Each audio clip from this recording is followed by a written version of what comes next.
In May of 2013, Blue is the Warmest Color premiered at the Cannes Film Festival. Directed by Abdelatif Kacic, the film follows a French teenager named Adele who falls in love with an older girl named Emma. We follow their romance over the course of several years as they grow closer and then ultimately apart. There was, of course, some controversy.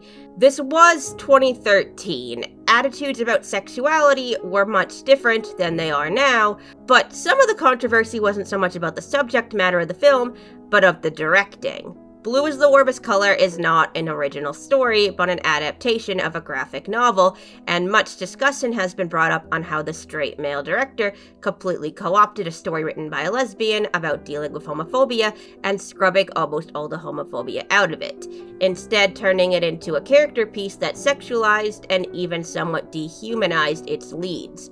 The film features very long and very graphic scenes between the two protagonists, clearly framed in a way that is meant to be pleasing to the audience. A male character just openly tells the female characters what female sexuality means, with all the female characters just sitting there without a word. And film critic Dan Holodargis noted in an article for the New York Times how often Kacic liked to film the behinds of his actresses. Terms such as male gaze and exploitative got thrown around, allegations of mistreatment of the actors came out, and even the author of the original graphic novel was displeased, saying that it was very clear that there weren't any lesbians on set, that the sex was ridiculous and unrealistic. I think it was overall pretty boring, and I think it was also pretty obviously two straight women attempting to have sex on camera for pay. Despite the criticism, however, Blue is the Warmest Color had a profound impact when it premiered, so much so that it won the Palme d'Or, the top prize of the whole festival, and in a completely unprecedented move, it was presented not only to the director of the film, but to the two main actresses. And this was especially significant given that gay marriage in France had just become legalized only a few days prior. The French Parliament voted in favor of same-sex marriage and adoption in April of 2013, and then a month later, on May 18th, 2013, it officially became law. The first gay wedding to ever happen in France didn't even occur until a few days after Blue is the Warmest Color won the Palme d'Or. Regardless of the directing or how the relationship between these women was framed, having a movie about a gay relationship win one of the most prestigious film awards in France right as they're legalizing gay rights is a notable moment in queer history. However, we're not here to talk about Blue is the Warmest Color. We're here to talk about the other lesbian romance movie that premiered at the 2013 Cannes Film Festival. What's going on?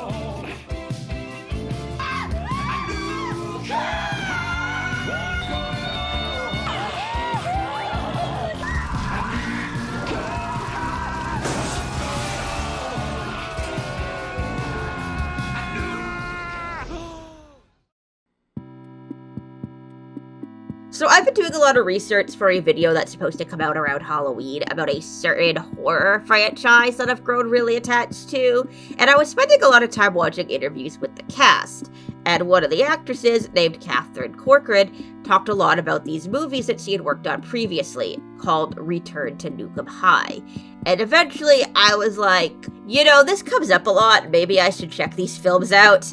I knew a little about these movies from what she was saying. I knew there was gay stuff, mostly because she says this. And I think also coming off the Troma films where, we had just been named the first lesbian wedding in France, I knew that they were low budget, and I knew that it was a whole franchise, right? Return to Nuke High implies that there were Nuke High movies made before. Not only was I able to step into this franchise that had already existed, there are all these Nuke High films, and Lloyd was, rebooting them. But I didn't watch any of those. I just opened up Tubi, looked up Return to Nuke High, and watched the 2 volumes. And let me tell you, it was an experience. Like the mutant love child of John Waters and Bottoms. The word wild doesn't even begin to cover this movie. I felt like I was on an entire other planet watching it. There is an absurdity in analyzing these films. I'm aware of that, and anyone who's ever watched these two movies or are familiar with the company who put them out probably thinks it's absolutely ridiculous that I'd be able to talk about them for this long. I'm going to be blunt here. These are weird, gross, offensive movies. I thought that my friend Emily would like them because they're really unhinged, and she likes unhinged stuff. But she hated them. Did you like it? I did not care for it. Why didn't you like it? There was a lot of fluids, and a lot of them were very viscous. I don't know that I even watched enough of the movie to be able to assess the plot right now. Why didn't you watch enough of the movie? Because most of it was like this. It started like this, and then I really quickly went to this, and then it was just any kind of combination of covering my eyes. So, viewer discretion is heavily, heavily advised. I am serious about those warnings I put up earlier. I don't want to be responsible for anyone else getting traumatized. Regardless of content, though, these movies did strike a chord with me. For like a week, I would come home from work and just put them on and watch them, usually skipping around to my favorite bits, but sometimes just sitting there and watching the full things. And, you know, after a certain point, the absurdity of this kind of stood out to me, right? Like, why did these movies resonate with me so much? The answer, on the surface, actually seems to be pretty simple. The couple was cute. I liked them. As a fellow lesbian myself, it makes sense that I would connect with this. However, that then leads to the question of why this couple resonated so hard with me. Like, I just want to stress, I really don't care about romance usually. I don't ship. No offense to anyone who does, it's just not how I consume media. And I don't know if this even counts as a ship because it's just straight up a canon couple. But regardless, yeah, this is the first time I ever felt compelled to, like, make shitty fan art about a fictional couple. And I think that's worth exploring at least a little bit, especially since there is some really interesting stuff going on both within this movie and surrounding it. I went down like 10 rabbit holes while making this video. So, happy Pride Month! We're going to be talking about this really gross, bizarre movie and the legacy it's attached to.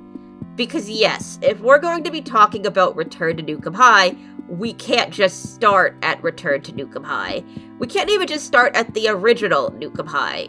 We have to go all the way back.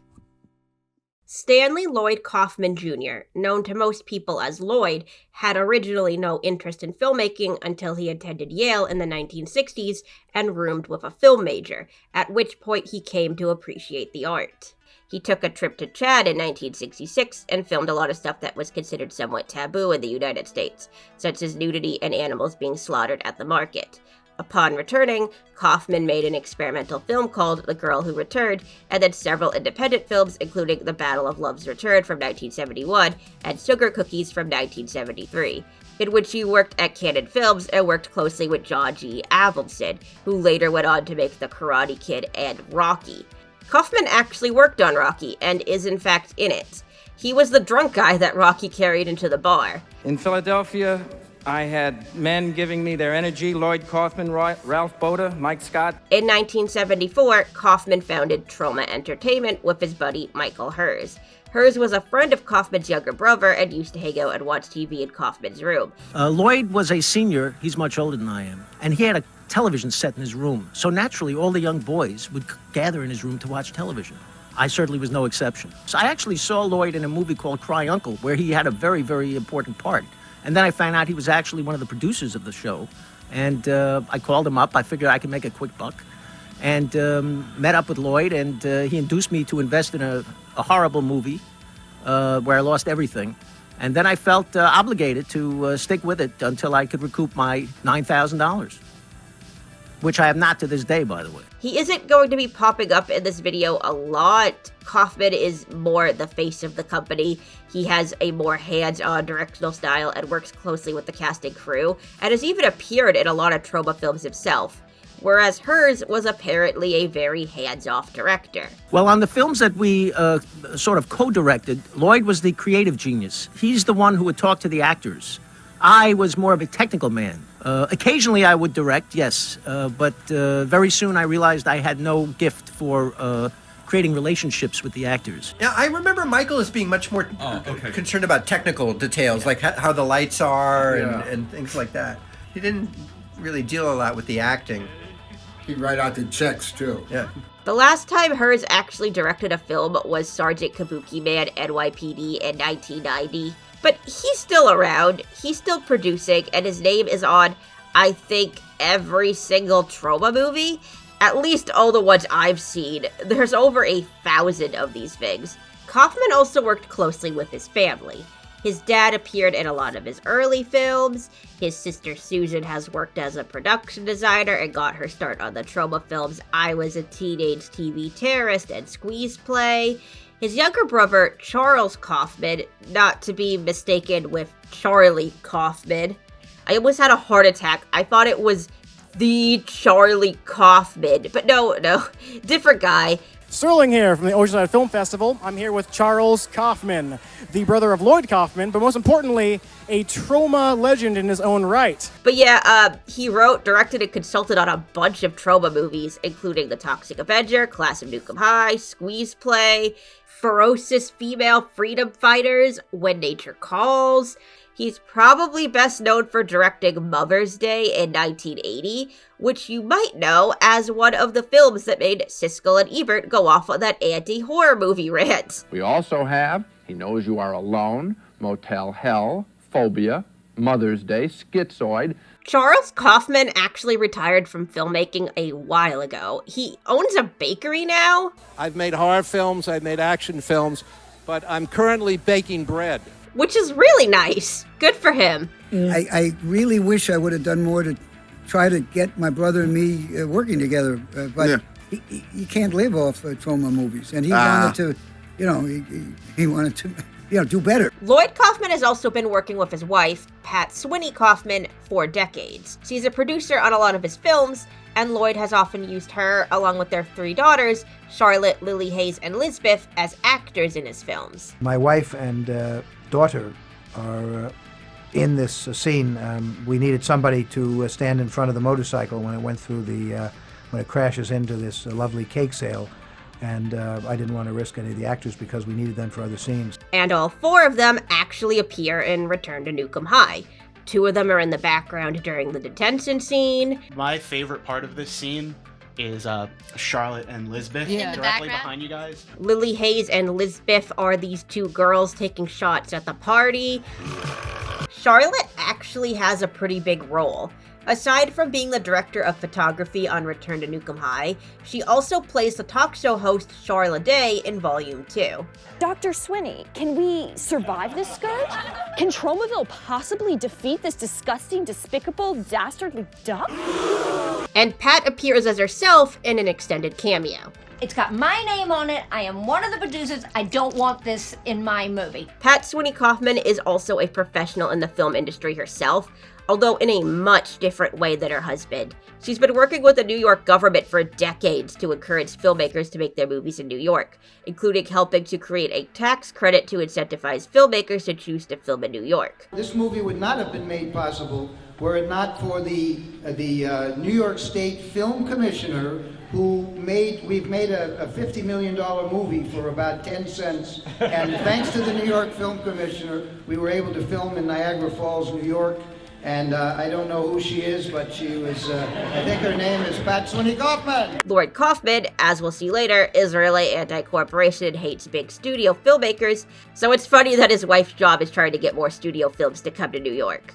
I think that there's a real value and a place for the big Hollywood films and Hollywood television shows, and I welcomed them to, when I was the commissioner, I worked very hard to win them over and to get them to New York, because I think there's a lot of great opportunity that comes out of those productions, and there's a real value and place for those productions. Troma's first real hit was Squeeze Play from 1979, which was apparently shocking in how raunchy it was, and they were forced by the MPAA to censor it pretty heavily.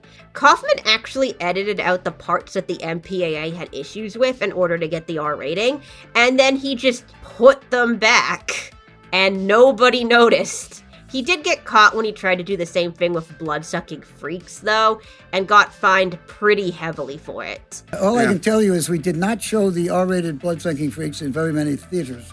Most of the engagements were, in fact, Joel Reed's director's cut. We got caught, though. A woman took her 5-year-old child. Why? In the Bronx to see a movie called Blood-Sucking Freaks. I've never seen and so one she complained. So we got into serious hot water, and it's not about the censorship. It's nothing to do with that. They get you on the misuse of their copyrighted letter. They own the letter R. So if you use it and you are using it fraudulently, they can come after you for big money. The MPAA has been giving Kaufman problems his entire career. Some of the more notable examples are Troma's War, in which the MPAA apparently said that it was a horrible film, and they were forced to slice it to ribbons to get their R rating. We had to keep cutting and cutting and cutting, eventually to the point where we weren't even allowed to have a dead body. We couldn't even have a punch. Somebody spitting out teeth that looked like chiclets. It was a joke. And then Terror Firmer, in which they were forced to make a completely new alternate version with less sex and violence. And Lloyd Kaufman did it in the most passive-aggressive way possible. Now here's what's happening in this X-rated scene. Yes! The actor who plays the villain in Sergeant Kabuki Man NYPD was actually chosen because he looks a lot like the head of the MPAA at the time. And Bill Whedon, aside from being a great actor, we enjoyed the fact that he looks very much like Jack Valenti, who was chairman of the MPAA. Which is so petty, I love it. Troma's biggest hit, however, was definitely The Toxic Avenger from 1984, a dark superhero horror movie that answers the question that every edgelord online asks, why doesn't the hero just kill all the criminals? In, like, the most gruesome way possible. It's kind of amazing, not gonna lie. And while it initially had some trouble finding its audience, once it did, The Toxic Avenger became an extremely successful franchise. It ended up getting 3 sequels, a musical, a comic book adaptation that was done by Marvel, a kids show, and a remake, which, as far as I can tell, has not been released yet. So I don't know if it's any good. The Toxic Avenger's success ended up changing the direction Troma was going. Instead of mostly focusing on comedies, they started making more horror-centered movies, with a heavier focus on violence and gore. Toxie has also basically become Troma's mascot over the years, and appears all over their other films. And usually if someone knows any Troma property, they know this one. On top of making their own films, Troma also distributes other people's films. For example, Walt Disney is known nowadays as being the ones who distribute Studio Ghibli films in the US. Before that, in 1988, Streamline Pictures created the first English dub for My Neighbor Totoro, which was later acquired by Fox Video. This is known as the Fox dub and was shown in theaters for the first time in the US in 1993. And it was actually Troma Entertainment that released it into theaters. You can still find old commercials advertising its theatrical debut that say Troma on them. But most of the films distributed are smaller indie titles that ordinarily wouldn't have gotten a release at all. One of these films is Death by Temptation, which is also one of the earliest movies Samuel L. Jackson ever acted in. Though mostly filmed before Troma got involved, the director didn't have enough money to finish the movie, so Kaufman ended up shooting the ending. He didn't finish the film because the producers ran out of money. We had to shoot a lot of the end scenes, the big climactic monster thing at the end. It's an underrated gem, by the way. I'd recommend checking it out. Similarly, Trey Parker and Matt Stone's first ever film, Alfred Packer the Musical, was picked up and distributed by Troma after being rejected by every other studio they went to. Troma actually requested a name change, thinking that most people outside of Colorado wouldn't know who Alfred Packer was. Which is fair, I didn't know who he was. So it got changed to Cannibal the Musical, and Troma also sought a new opening scene for the movie to add a bit more graphic violence. Parker and Stone would go on to create South Park just 1 year later, and apparently Kaufman almost bought the rights to South Park, but ended up deciding not to. We loved the pilot. It was something, The Spirit of Christmas, I think it was called, and it was terrific. It was hilarious. But I, being a narcissist, I had to insist on, let's change it to Tromaville.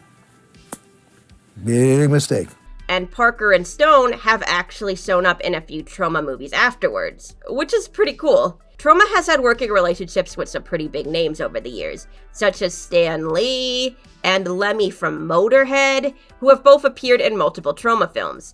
Thousands of people find themselves trapped in an evil parallel universe every year, and the numbers are rising. James Gunn, who is best known as the writer of the Guardians of the Galaxy movies and the guy who is currently heading the DC Cinematic Universe, got his start at Troma.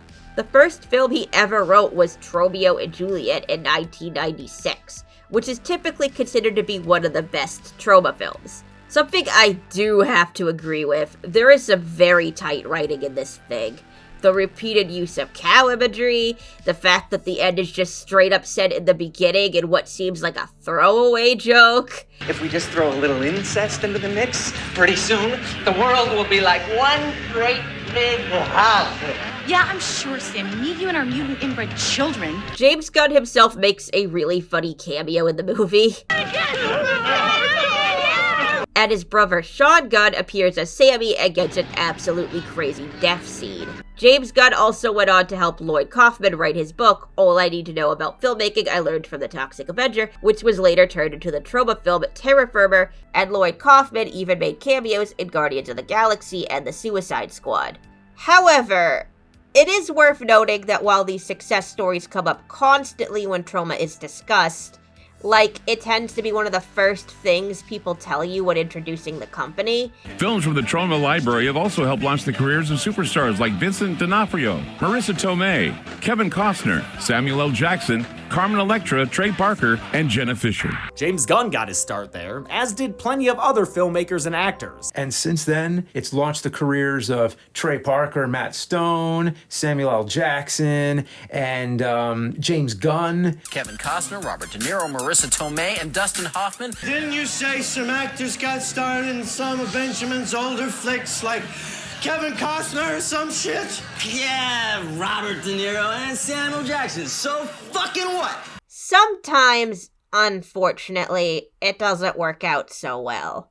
Around 2011, the indie film studio Astron 6 made a joke trailer for a fake movie called Father's Day, which Troma saw and commissioned them $10,000 to turn into a full movie. It got pretty decent reviews and even won Best Film at Toronto After Dark in 2011.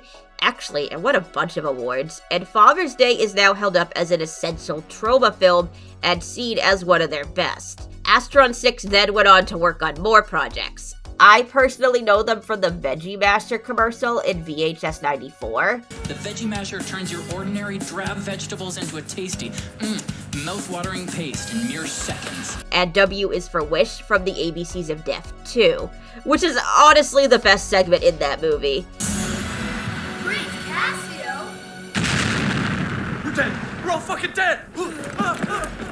But they also made some other really cool movies like Manborg and The Editor. And Lloyd Kaufman has credited Troma for helping Astron 6 find success. Before Father's Day, Astron 6 had no opportunities, so Troma gave them their first opportunity. After Father's Day, the Canadian government has given them money now for their next movie, and it will be a much bigger budget. But it's thanks to Troma Entertainment. However, Astron 6 and Troma did not have a good working relationship. On May 21st, 2012, Astron 6 released a trailer for a documentary about the making of Father's Day that was going to be included on the Blu-ray, where they alleged that Troma did not include their logo on the film's poster. The Astron 6 logo is missing. And that Lloyd Kaufman was selling bootleg DVDs of the movie at screenings before the official release. which apparently led to the movie being leaked early onto torrenting sites. Lloyd was selling burned bootleg DVDs at the screenings. These weren't here yesterday. 2 days after the trailer was put on YouTube, it came out that Troma was taking all of the extras off the Father's Day Blu-ray. People got mad, and just a few days after that, Troma came back and were like, never mind, we're actually putting more content onto the Blu-ray. Yay! Which was nice of them, but neither the making of documentary nor the director's commentary were put back. And as of now, 12 years later, the documentary has yet to see the light of day.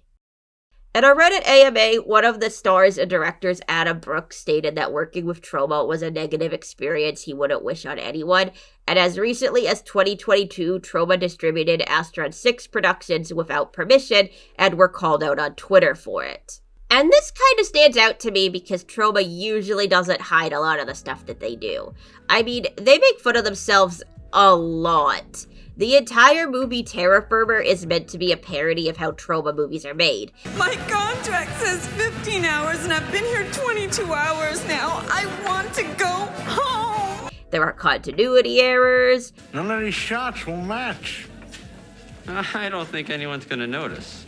They're making changes to the script on the fly. We change the script every day. It completely changes everything. Actors and crew are quitting left and right. Dexter, it's out of here. And I'm taking my equipment with me. One thing that caught my attention, though, is this joke when Jennifer is about to do a sex scene and they assure her that there is going to be a closed set. But we make it very, very comfortable for you. We would only have the required personnel. We call it a closed set. And then there's like 50 people watching her. This is the biggest closed set I've ever been on. Whatever happened to no authorized personnel? So I'm not sure if this has happened more than once, but I know that Jennifer Baptist has talked about when she did her masturbation scene in The Toxic Avenger. She was assured that it was going to be a closed set. They had kind of told me that we were going to have a closed set, and they didn't kind of tell you, they promised you. They promised me I would have a closed set, thank you. But when she got there, there were a lot of people. Was it a closed set? It was I get done and I walk out of the little location, the little sauna room. The place is packed. It wasn't a closed set. I mean, everybody was there. It was a closed set, right? Yeah, it was really closed. There were only like 25, 30 people. It lasted a long time, it seemed like to me, and the set wasn't as closed as I would have liked, perhaps, and some of the crew passed me their phone numbers afterwards. So it's like, oh, okay. I guess you guys were impressed by that, all right. No, listen, there was this guy on the crew that just, started calling me. It was kind of scary because, this guy was on the crew. I'd see him on the set every day. I was also getting these phone calls with, heavy breathing. Yeah, that's pretty bad. But this wasn't hidden information that Troma didn't want revealed. The clips I showed about this were included as bonus material on 2 different Blu-rays, and 2 of them are on their streaming service. And they had no problem making fun of themselves for this bad thing that they did in one of their later movies. So that they apparently took such lengths to bury this behind-the-scenes documentary that criticized them is, it's something. It's interesting. I'm mostly going to be complimentary towards Troma in this video because, I find them interesting, and I did get enjoyment out of most of their films that I watched. And they have done good. They've helped a lot of smaller projects and smaller creators. The Indiegogo campaign did not do well, but then I was able to find an independent financier who helped me, and because he was such a huge fan of Troma and Lloyd Kaufman, he endorsed my movie and they backed it. And I think, honestly, without Lloyd and Troma, my movie would have never been made. And Troma has even created their own film festival called Troma Dance, which doesn't charge the filmmakers entering their films, nor the attendees who want to watch them. Troma Dance is unique in that there is no charge to the filmmaker to submit his or her film for consideration as an official selection of the film festival. Also, admittance to all screenings is free to the general public. This was apparently Trey Parker's idea and was done in response to Kaufman feeling like Sundance, along with a lot of other film festivals, have become far too elitist. Something we're going to be covering in greater detail later. And that's really cool. I don't want to take anything away from Troma's efforts and accomplishments. But I also don't want to put them on a pedestal that they don't deserve. They're not saints. They're just as capable of causing harm as anyone else. Troma's mostly known for making really low-budget movies that push the envelope and do really weird and crazy things. They have a few notable parts of their brand, like it's very New York-based. Obviously, the South Park guys set their film in Colorado, but the vast majority of Troma films take place in the New York, New Jersey area. A lot actually in the same town. Tromaville, New Jersey was introduced in The Toxic Avenger in 1984. Every year, millions of gallons of poisonous wastes, garbage, and radioactive chemicals are disposed of in nearby towns such as Tromaville, the toxic waste dumping capital of the world. And since then, a lot of Troma films have taken place there. Now look at us! We're better off back in Tromaville! Then there's this car flip. It was originally from the film Sergeant Kabuki Man NYPD from 1990. It was kind of a botched stunt, actually. The car flew way too close to the camera and almost crushed Lloyd Kaufman as he filmed it. And as I looked through the viewfinder, I noticed something very unusual occurring. The car seemed to be coming straight at me. It's hard to say what happened next. The only thing I remember was that the car landed about 10 feet away from me. Bits of gravel and metal shards were flying around and hitting my body. But as a result, it is a really good shot. And they reuse it. Pretty much every time Lloyd Kaufman directs a film, he sticks it in there.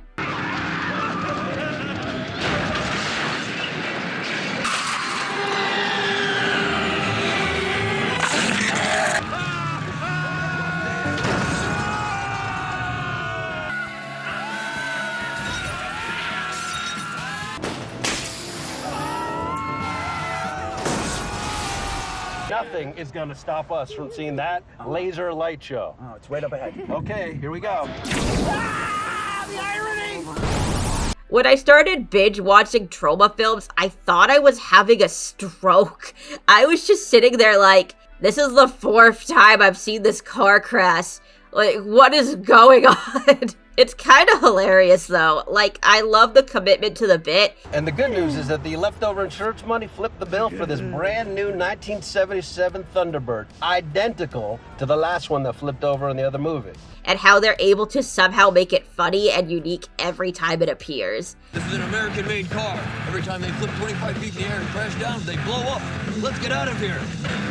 However, the thing that most people associate with Troma is the gross and offensive humor. Gore, tits, horrible stereotypes. Troma is known as a trashy B-movie studio, a reputation that they happily lean into. We're the torchbearers for independent filmmakers everywhere. Right, Larry. Now where are them big-titted women at? Yeah! And while not all their movies are like that, like Combat Shock, for instance. Combat Shock is a surprisingly dark and mature look into the trauma of war and poverty, but, like, usually if you put on a Troma movie, that's what you're going to get. You're going to get the gross stuff. The masturbation scene in The Toxic Avenger is actually a good example of the kind of stuff Troma is typically known for making. The context here is that earlier in the film, these teens are driving around looking for someone to run over. And they just, like, list racial slurs. Now Jews, wops, niggers, and pinks. They're all worth 25 points. And then they murder a child in one of the most infamously horrifying deaths in any movie. And then they take pictures of the body, and then Wanda masturbates to the pictures of the dead child. And then they turn this into a children's cartoon. It's at least worth noting that most of the horrible, offensive stuff that is done in these movies is done by the villains. Like, you aren't supposed to think that this stuff is cool, but still, it's like, yeah, the movie makes blind jokes and fat jokes, and even the hero of the movie does this shockingly racist accent at one point for, like, no reason. No dicky, no washy. And there's, like, a cross-dresser or a trans woman. I'm not really sure what's going on here. The boss says if he doesn't want to cooperate, we should make love to him. But, like, it's really bad, and their name is Nipples? And don't even get me started about the end of Terra Firma.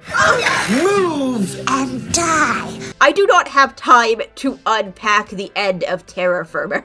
Also, hooray to this portrayal of a Muslim character in Poultrygeist. This wasn't weird at all to be watching in the beginning of 2024. This here's Hamas. It's not Hamas. It's hummus. The song that they deleted from the movie, too. Oh my god. Maybe it is the blues, but more likely the Jews. So, the joke with this character pretty much seems to be that she wants to martyr herself, but while everyone assumes that it's because she's a terrorist, I swear sometimes I get so angry I just want to explode! It's actually because she loves America and she wants to die to protect it. Destroy America over my dead body. I kill myself so that democracy can survive. May Allah bless America. Die, motherfuckers! I don't really have anything to add, just...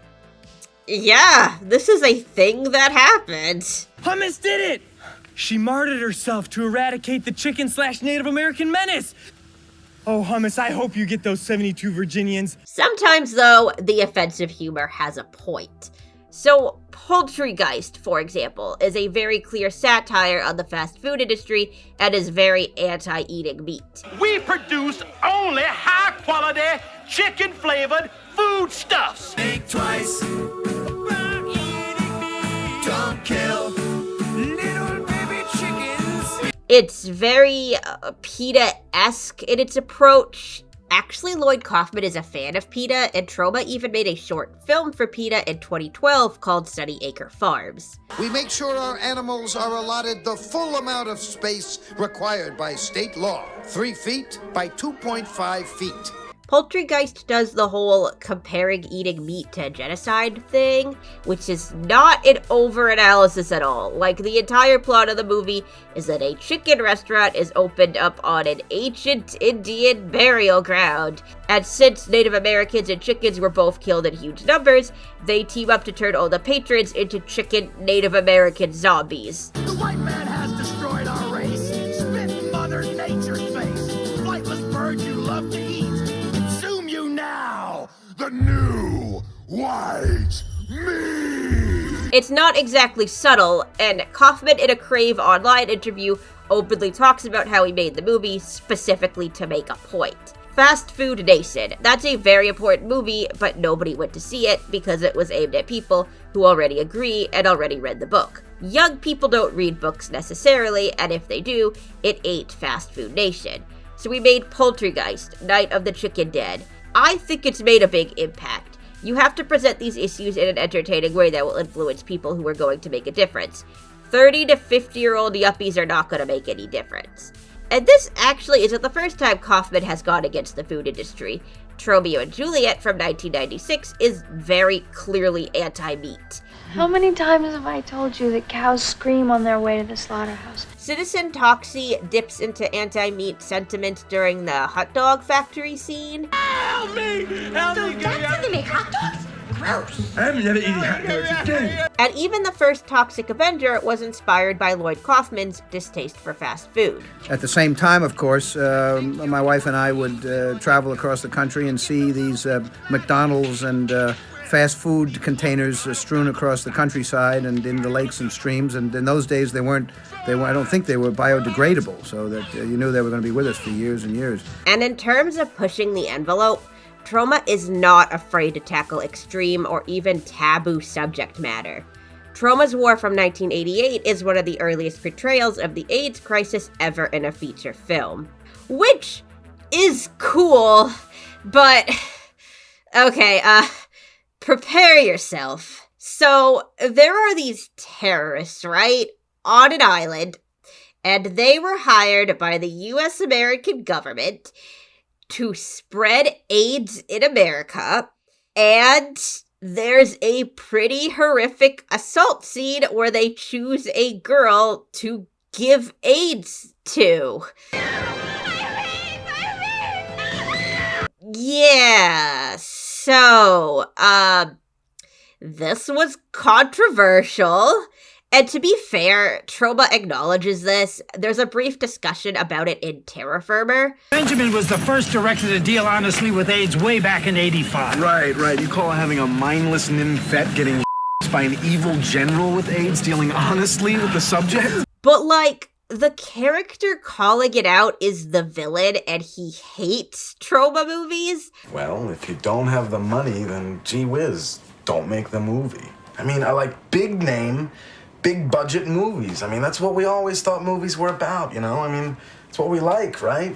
So I'm pretty sure we aren't supposed to agree with him. Lloyd Kaufman, for the record, says in the book that they based Terra Firma off of that he really did care about the AIDS crisis. He wasn't trying to make a grand statement about AIDS, but he just wanted to call attention to it. He was so sick of the media just ignoring the fact that it was happening, and he wanted to shove it into people's faces. And while I'll admit that this was a bit much for me personally, I am going to defend it a little bit. Troma's War is meant as a satire on Reagan's America, and it specifically stated that it was the right-wing politicians paying the terrorists to infect the country. Why would right-wing Americans be working with Cubans and terrorists? They're left-wing. They want the terrorists to destabilize the country, then they're going to blame it all on the communists. That way they can get more and more right-wingers running things in Washington. The movie was filmed around the mid-'80s, so yeah, that's Reagan. And the Reagan administration did famously ignore the fact that the AIDS crisis was happening, and that's the reason it got as bad as it did. I'm not a fan of how much they showed. I mean, I guess it's nice that the victim got to shoot her attacker in the dick. No! But yeah, like I said, it's a lot. But it does feel like there's a point to it, even if it is gratuitous. Return to Nuke High has a lot of jokes that focus on social issues too, like there are mass shooting jokes. Don't worry, it's just another school shooting. CNN won't even cover them anymore. Let's go shoot up a movie theater. Yeah! I appreciate how the cast of the movie is primarily adults pretending to be teenagers. I'm 15 years old, for God's sakes. I look like I'm 45. But when they show the students having to go through metal detectors and be searched to prevent a shooting, they use actual kids. Yeah, that really drives the point home. There's also this one Trayvon Martin joke. You can't even wear a hoodie and eat Skittles in this town without getting shot. Which, while a good chunk of this movie was improvised, they had the actors audition with this line.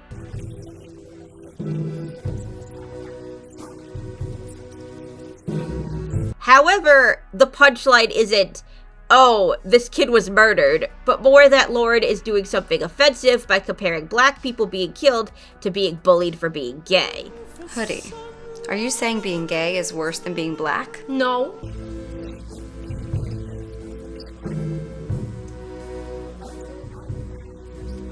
That being said, there are still jokes in Return to Nuke High that are entirely based on stereotypes.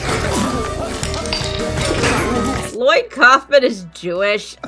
People think I went to Juilliard. I went to Juilliard Academy, but it was spelled Jew.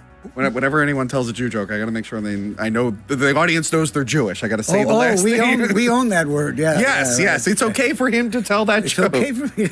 Not if you're my wife. And this was apparently his wife's idea.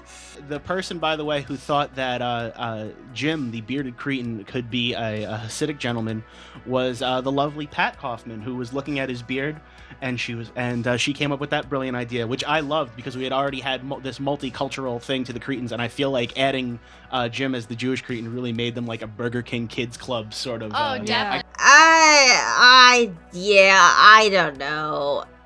Honestly, your mileage will vary with what you get out of Troma's movies, since a lot of their jokes do kind of land in a Schrodinger's cat level of interpretation. Like, this one joke where the cretin can't get his wheelchair out the door. Come on. Is it pointing and laughing at the kid for being in a wheelchair? Or is it a commentary on how buildings are not built with disabled people in mind? I mean, it's probably the first one if we're gonna be honest with ourselves. But who's to say, really? Some people might look at Lloyd Kaufman's work and see it as gross and offensive nonsense, and some might think it's interesting and brilliant satire. I'm somewhere in the middle. Even if I don't like or agree with everything Lloyd Kaufman has ever made or done, I do appreciate that there's a guy out there who's been making weird and fucked up art for 50 years, and is extremely passionate about it too. Lloyd Kaufman has talked openly about how he is okay with people pirating his movies. And in my book, Sell Your Own Damn Movie, I proposed that file sharing and things like that were great for the independent artists because we want people to see our work, right? We do this for our fans. We do it because we have something to say. If they share it, so what? You know, in fact, we get a lot of calls from bars. They want to show a Troma movie. No problem. What? It's advertising. In 2012, Troma even uploaded a bunch of their movies onto their YouTube channel for people to watch for free, explaining in a Crave Online interview, "So, we're giving our movies away. We'd rather our fans have them for free because our fans respect them. We'd rather that. We'd rather have pirates than give it to some local French distributor or Japanese distributor who's just gonna dump it. Pay a few $1,000 or someone in Mexico for $2,000 to take a movie I spent 5 years making. Give it away. Let the pirates have it. They respect it. The fans who pirate it respect the movie. I'd rather that. This is not the fault of the fans. This is the fault of Sony, Rupert Murdoch, and the governments and corporations that control the entertainment industry around the world." This is pretty much the only time I have ever seen an entertainment company ever say something like this, or be totally okay with fans getting their films without paying in general. It is an outrage that Mickey Mouse is still private.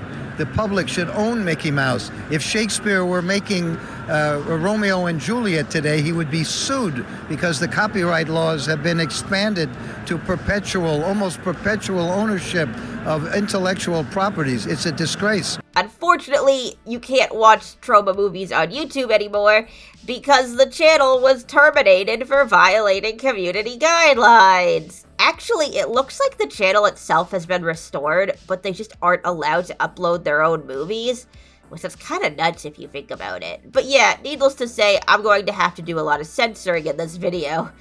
Pray for me.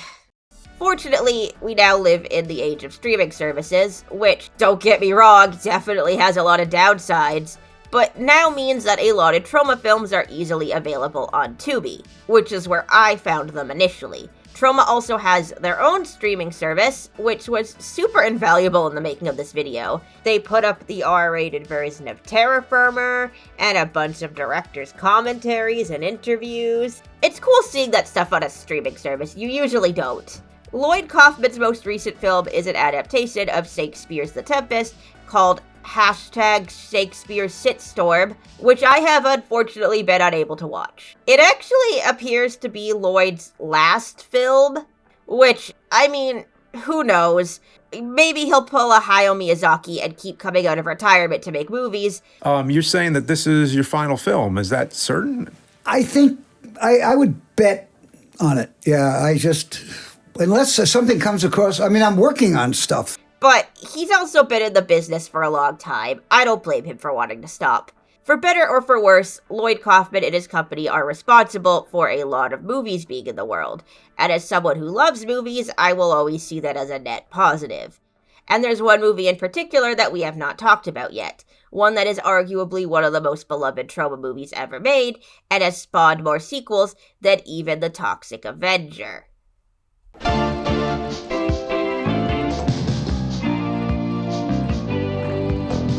In 1986, Troma released Class of Nuke High. It was originally called Atomic High School, but Kaufman wanted to try and steal some of the thunder from Class of 84, so the title was changed. The story focuses on a young couple named Warren and Chrissy, who attend Tromaville High School, which is now dealing with the effects of the nuclear power plant that was just built behind it. The movie seems to function as a parody of the infamous PSA Reefer Madness, which portrays marijuana as being a dangerous drug that makes kids kill each other. Get out of here, kid! Don't mess with this stuff, it's poison! In this particular movie, the weed makes Warren and Chrissy horny, and also mutates them, with Warren in particular becoming hyper-violent and roaming the town slaughtering his bullies. But more notably, this movie came out as a response to a nuclear power plant being built right next to New York City, and Lloyd Kaufman genuinely not trusting the executives in charge of it to keep the city safe. But Nuke High, the labor, bureaucratic, and corporate elites conspired to build a nuclear power plant literally a quarter of a mile away from the most populated area of the United States of America. And that wasn't enough for these fuckers.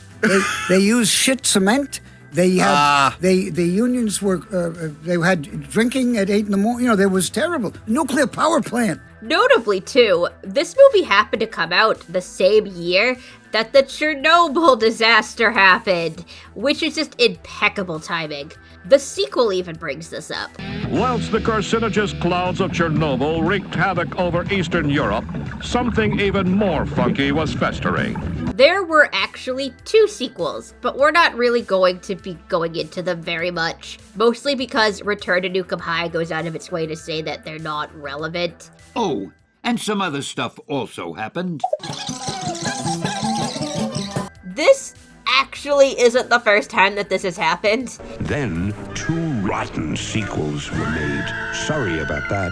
Troma doesn't have very good luck with second and third movies, I guess. Lloyd Kaufman didn't direct the 2 Class of Nuke High sequels. He actually took a break from directing in the early 90s to focus on the Toxic Crusaders franchise. So the Nuke High sequels were mostly handled by other people.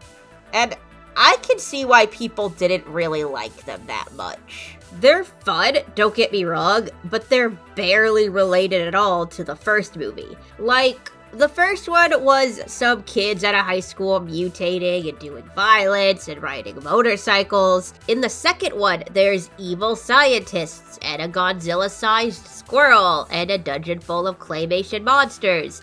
And it doesn't even take place at a high school. It's a college. The Nuke Corporation graciously volunteered to construct a beautiful junior college. And it's not like it's the kids from the first movie going to college. It's an entirely new cast of characters. And the third one is about evil twins? At the same time, there was an evil graduation for my twin brother Dick. Honestly, they should have changed the title and made these their own thing, but I digress. There were apparently plans for a 4th Class of Nuke High movie. This was pretty boldly announced at the end of the third one. This is a Troma movie, so dry those eyes and rejoice, because now there's Class of Nuke High Part 4. It was going to be called Class of Nuke High Part 4 Battle of the Bikini Subhumanoids, and a script writing contest was held for it. However, this was never made. I also randomly stumbled across this Indiegogo campaign for a 4th Nuke High movie that would have been made in Spain, and Lloyd Kaufman is attached to it, so I would assume it's not just a fan project and it was an actual Troma movie.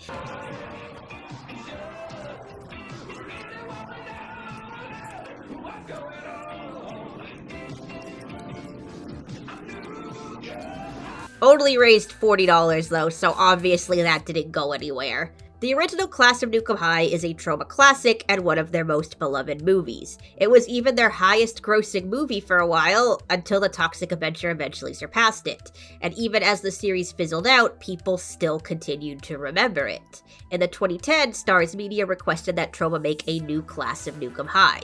It wasn't Kaufman's idea, but they gave him complete control over the project, so we got to direct it how we liked. And the deal we had with Stars was that there would be no censorship, and they lived up to the contract. It was primarily shot in the summer of 2012 in Niagara Falls, New York, during a drought. The cast and crew all had to sleep together in an abandoned funeral home on air mattresses, and all had to share one shower. Before he did these scenes, he hadn't really taken showers for a few days like most of us, because we all shared one, and I let him use my lavender body wash. This is not unusual for Troma movies. Almost the entire budget goes into the film itself, so the cast and crew basically all live in squalor. You will make a movie for small amount of money, so therefore you can't have honey wagons, you can't really feed the crew what you'd want to feed them. You have to sleep on the floor, eat cheese sandwiches 3 times a day, and learn how to defecate in a paper bag in order to work on a Troma movie. And I would sleep in my clothes. We didn't have a shower. I think I showered like 3 times in 30 days. You saying you don't like living in a rundown McDonald's in the middle of the ghetto? With a hose for a shower. With a hose for a shower. A potty for a pooper and no sink. And these guys were sleeping in their sleeping bags and the sweat was like trickling all into this pool. These are not union movies, in case you were wondering. And we also had to work through lunch, because this is a non-union film. Yes. And so I was hungry. Very hungry. In fact, in the documentary 2 Girls, 1 Duck, it showed that the Return to Nuke High movies were the first Troma films to ever be filmed digitally, which is not a format that Lloyd Kaufman is used to. This is just the camera equipment. This is like 5 times what we've ever had in any Troma movie. So they brought on some new camera people to shoot the film. And these cameramen were used to working on union movies, so there was a lot of strife between them and the rest of the crew. I know you're not used to doing these B movies and you're saying all this Hollywood shit, but this is how we get it done out here. Lloyd Kaufman is apparently a pretty harsh director, especially to the crew. Lloyd's kind of a son of a bitch. He's a very nice guy, very fun to be around. Once he's on set, he can be a little demanding. I've heard people describe his directing style as expecting people to know things via osmosis and then screaming at you when you don't know what he's thinking. And so we're all walking away from the car. Lloyd's talking to the DP, the PAs are talking to each other, and the 4 of us, the actors, are talking to each other. And all of a sudden, Lloyd can't hear himself think. So he just turns around and he just goes, "Shut up!" And the 4 actors, we go like, "Oh no!" And he just looks at us and he goes, "Except you. You keep talking. Everybody else, shut up!" I kept my cool as I always do. I'm really pissed. I can't tell you how pissed I am, and you're going to hear it tomorrow. I understand why he has to work the way he does, because we had very little money and we had a lot of movie to shoot. And he got it all done, and we got it done, and we got home on time. So Lloyd did tell me that one of the first things he would do when walking on set is try to make someone cry, so it sends out a message to the whole crew. Everyone could get fired that day. The low-budget nature of these movies also meant that most people were working multiple jobs, with actors helping out a lot behind the scenes and people in the crew appearing in the movie. Everybody right here is our production infamous and wonderful, lovely super producer, Justin Martell, ladies and gentlemen. I was co-associate director on the movie, and one of my main gigs was the actor person wrangling. And this scene terrified me because I had to fill up an auditorium full of people and keep them there for the day. And it is the Troma custom to, of course, use our friends and relatives and crew members to be in the movie. Sometimes actors wouldn't show up on set, so they'd have the crew step in and do some acting. The opening sex scene, for example, that's just a crew guy who got roped into it at the last minute. Our ladies and script gentlemen, supervisor, Casey Clapp. He is not here right now, but Casey Clapp, who was instrumental throughout the entire pre-production process, plays the beautiful young boy in this scene. Yeah, he actually wasn't even supposed to play this part. He actually just stepped in at the last minute. I think it was meant to be. Would you do it again? Oh yeah, in a heartbeat. It's fucking Troma. There's a Back in the movie, they couldn't afford the duck. They had to crowdfund the duck. For just mere pennies a day, you can help fulfill Kevin the Duck's dream of being in a Troma film with the Duck Starter campaign. In fact, the budget for these movies were so low that they didn't have basic things like mats for stunts. So a lot of fight choreography just got scrapped because they couldn't do it safely. That's what gets used. This is another example of a fight scene that was choreographed over several weeks and was thrown out the window because we could not shoot with mats. And the ones that remained in the movie actually had the actors slamming each other against lockers and tables. Katie and I experienced actually having to do a lot of this stuff. I mean, you were about to kick we her actually I actually slammed her up against the locker. Yeah. She actually threw me against the floor a couple times. So I was actually thrown against the ground in pain, and we actually had to play with that, and that was very fun. Return to Nuke High is kind of interesting because it's both a remake and a sequel. It takes place years after the first one, and the main character, Chrissy, is revealed to be the daughter of the original Chrissy and Warren. Wait, you mean my father is Warren from the first class of Nuke High? It's not done in a way that makes sense, though. I mean, even ignoring the fact that they retroactively made Warren into some kind of mad scientist. I'm going up to the science lab and experiment on myself. I want to live forever. They also claim that this Chrissy is the little mutant baby that the original Chrissy spit into the toilet. And she got pregnant with you. Like so many teenagers of the 80s. She aborted you in the school bathroom, but you survived. But in the original movie, that little baby slug grew up into the monster that kills the Cretans at the end. Warren shoots it with a laser and it blows up the school. Maybe she could be the slug we see in the school at the very end, but we're shown that Chrissy's aunt found her in the toilet, so probably not. So that would logically mean that Return to Nuke High takes place in an alternate timeline where the plot branched off halfway through. However, that's not the case either, because in Return to Nuke High they use the same laser to kill the villain that Warren used to kill the monster. And I know it's the same laser because the science teacher says this. When the rubble cleared after the nuclear meltdown from the original class of Nuke High, this laser was all that was left. So, yeah, there's no consistent lore to be found here.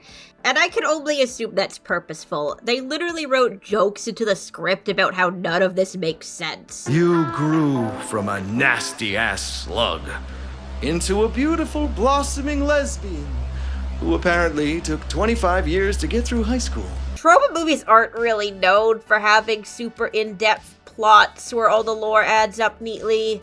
I mean, even the slug that pops out of the rubble at the end of Class of Nuke High doesn't really make any sense, because the slug was Warren and Chrissy's baby, and it mutated and then exploded. So who is this? Yeah, I'm not that worried about the lore. This isn't the kind of series where the lore really matters. And despite being a continuation of the original, Return to Nuke High is also basically a reimagining of it, since it hits the exact same story beats that the original did. It's not a remake. It's a reboot. It's more like a reimagining. There's a factory behind the high school that's poisoning the students. A group of nerdy students mutate, turning them into a violent gang called Cretans that torments the rest of the school. A particularly smart student dies horrifically after ingesting some of the radioactive slime, but his death is covered up. We have uncovered that the victim had not one, but 2 microwave ovens, which we believe to be a contributing factor. It's a well-known fact that this student was a smoker of the marijuana. The main couple are unknowingly exposed to the radiation. They attend a beach-themed party where they end up getting really turned on by the radiation and make passionate love, and then afterwards suffer from some pretty gross body horror.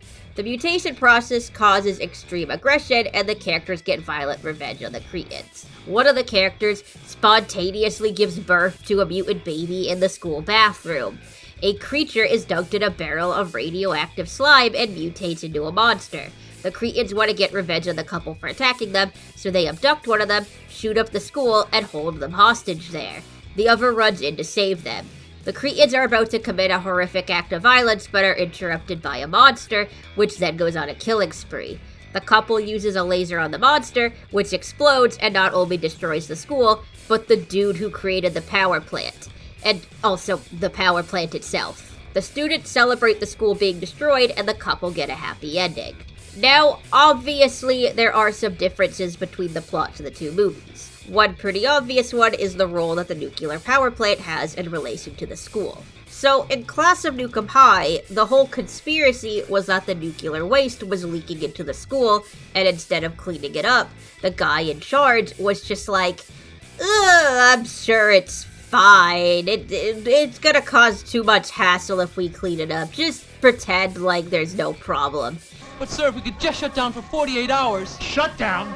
They'll investigate us. The EPA, the NRC, not to mention the PTA MIS for the next 6 years. Are you insane? In return, however, they are purposely feeding the kids radioactive tacos. The principal is in on it. They want to sell their food to every school in the country under the pretense of the food being healthy and organic. I want my ultra-cheap foodstuffs in every school in New Jersey at inflated prices. That is the basis of our plan, and you know it. They end up poisoning the whole world at one point. Troma Organic Foodstuffs contagion, which began several weeks ago in Tromaville, New Jersey, has now spread to over 200 countries. This ends up being because the owner of the plant, who is played by Lloyd Kaufman and is named Lee Harvey Herzkoff, which, aside from being an obvious reference to the guy who shot Kennedy for some reason, also seems to be a mashup of Michael Herz and Lloyd Kaufman's names.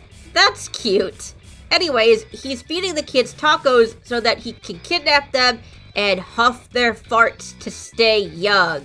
But what many people don't know is that inhaling the farts of high school students who have been exposed to our patented nuclear tacos has been shown to reverse the aging process. Because if he doesn't do that, he mutates into a hideous monster. As long as I have a steady supply of teenage air biscuit, there is no way that I will transform into a poorly constructed, non-articulated, sloppily designed $2,000 monster that can't even close its mouth. Okay.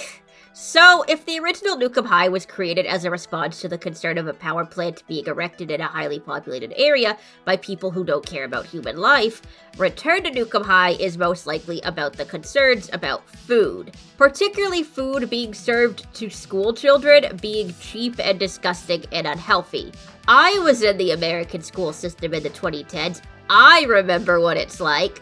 Michelle Obama, or at least that's what everybody said, everyone blamed it on Michelle Obama, made it so that school lunches had to actually be healthy, but nobody wanted to actually spend the money on good quality healthy meals, so school lunches got significantly worse. Volume 1 also came out 2 years after the pink slime debacle, where pictures of the processed meat being fed to American children became public. Return to Nuke 'Em High also follows up Poultry, which was released just a few years earlier and is about pretty much the same thing, with how disgusting and unhealthy the food Americans consume on a daily basis really is. And I guess there is something here too about the way we view kids as commodities, or the lower class being exploited to the upper class.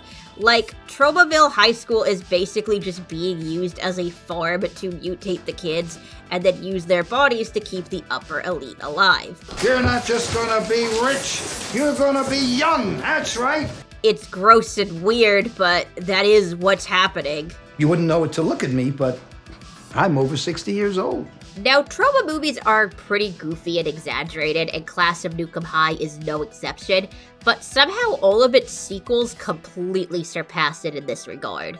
Like, I wouldn't call Class of Nuke 'Em High grounded in reality or anything like that, but in terms of character design, really only the Cretans are the ones who look crazy.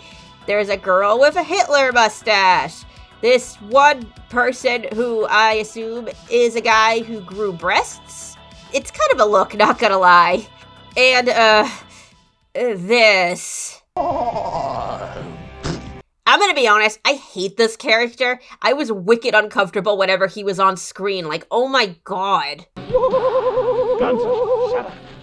But aside from the Cretans, pretty much all the other characters look and dress normally. Then you hop over to the second movie, and almost everyone's dressed really weird. And it's somehow even more exaggerated than the last time. Like, one of the villains has Marge Simpson hair. And God, look at the love interest from the third movie. Upon graduation, Dad let me date my extremely capable and efficient wet nurse. Return to Nuke 'Em High doesn't go quite that far, but it's still way more heightened and exaggerated than the first movie. To the point it's almost surreal. I think the principal character is the best example of this. The principal in Class of Nuke 'Em High could be kind of goofy at times, you know, his comb-over looks kind of stupid, but for the most part, he feels like he could potentially exist in the real world. What's happened to you people? 6 months ago, you were the Honor Society. The principal in Return to Nuke 'Em High is, by comparison, a cartoon character. Goddamn diabetic kids. Quite literally, he talks like Richard Nixon from Futurama. But it's come to my attention that there's a blogger out there. Oh, this is sneaky. I feel a jowl movement coming on. And he's always shaking and foaming at the mouth and making ridiculous faces. The Cretans in both movies are a group of nerdy students who mutated. However, in Class, they just start out the movie like that. We're told, oh yeah, they used to be honor students, and then something happened. They were the Honor Society. Now look at them. However, in Return, we actually see them mutate. And it's fucking bananas. And this time around, they're Glee kids, which I can only assume is a parody of the show Glee. I've never watched it, I can't comment on that. But this means that these aren't just bullies anymore, they're musical bullies. Like, whenever they're harassing or threatening people, they just break into song.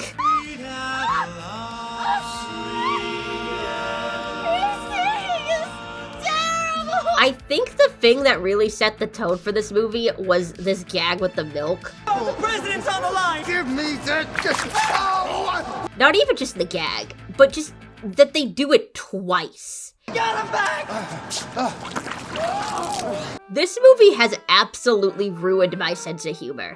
And granted, it was already bad. I love stupid title cards. You know, Tyler's bullshit and all that, but I have never watched a movie where I was laughing consistently. As in, I was sitting there giggling for like 10 minutes straight. Every other line was giving me psychic damage, and I think that really started to affect me as a person. I'm just feeling a little, sad about being an orphan. There are really stupid lines in this that I was quoting for weeks after I watched this movie. It's great being rich and having a duck as a pet. And also lines that ordinarily wouldn't make me laugh, but just the delivery on them was so good that they became hilarious. Sorry, we're late. Chip shit himself. I also want to give a special shout out to this joke. I used to smoke after sex. Now I broccoli. Not only did this make me laugh while I was having dinner with my mom because we were eating broccoli, and then I had to explain to her why I was laughing, but every time I showed this movie to someone, they would look at me and ask, so is broccoli a lesbian thing? And my immediate reaction was, no, of course not, it's just random. But then I remembered that there is that Tumblr post that claims that lesbians and bi women in the early 1900s used to gift other women broccoli based off of a sapphic poem. However, this is not true. This is a photoshopped version of the Wikipedia page about LGBT symbols, and it originally said violets. And apparently this post was made in 2017, which is 4 years after this joke in Volume 1 was made. So, either this is a really weird coincidence, or the person who made this meme watched this movie and it encouraged them to spread misinformation on the internet. I don't know which one is funnier. My personal favorite scene in the entire movie is after Kevin the Duck goes missing and Lauren has a complete meltdown in her car. Despite the fact that she's clearly talking, she's like, you know, moving her lips to form words, they cut out all of her dialogue and just play music over it instead.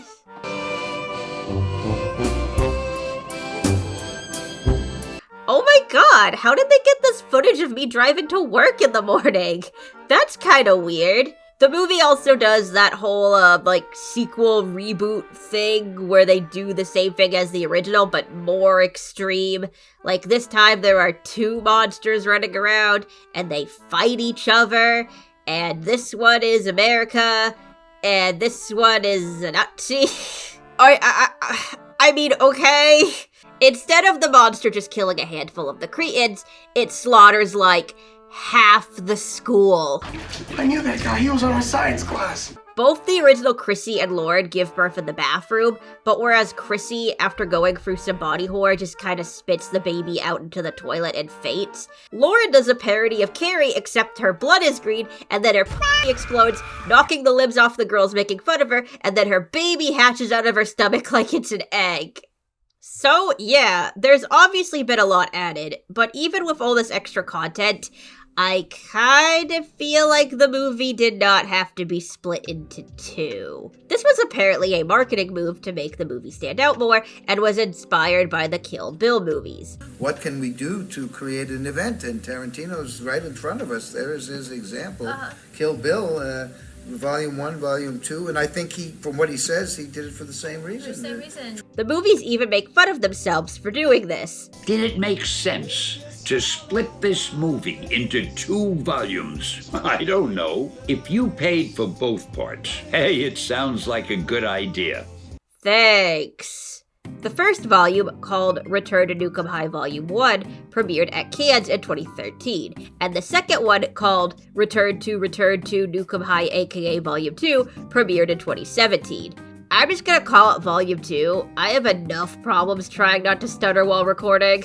I can't keep saying all that. Now, personally, I feel like this would have been better if it was just one movie, maybe edited down to 2 hours. The story really doesn't justify the runtime, and the 2-volume format definitely screws with the pacing, especially in the second one. A lot of the sequences in Volume 2 go on way longer than is necessary. The scene where Lloyd gives birth in the bathroom goes on for 7 minutes. And it's not continuous. It's cutting back and forth between other scenes, so really it takes about 15 minutes for the movie to show her giving birth. It goes on so long that the original group of girls watching her give birth leave, then another group comes in, and then they leave, and then Chrissy comes in. And some of the scenes that go on for too long aren't even relevant to the plot, or even take place in the same universe as the rest of the movie. Like this one gag where they show the editing room and Lloyd and Pat are arguing about whether or not a scene is appropriate to show. No, there is enough of this. We don't need more. We don't need in this movie. It's funny, I like it, but oh my god, it's so long. And they just end up showing both versions of the scene anyways. I like Volume 2 way less than the first, entirely because Lloyd and Chrissy are my favorite part of these movies, and there are so many long-ass scenes that they are not in. And these movies also suffer from the problem that a lot of the franchises that went on to split their final movie in two had, where the first film is all set up with no payoff, and the last film is all payoff with very little setup. This was fine for me, watching this in December of 2023. Both of these movies were on Tubi, so it just, took a few clicks and I was able to hop on over to the second one. However, there was a huge gap between these two movies' releases.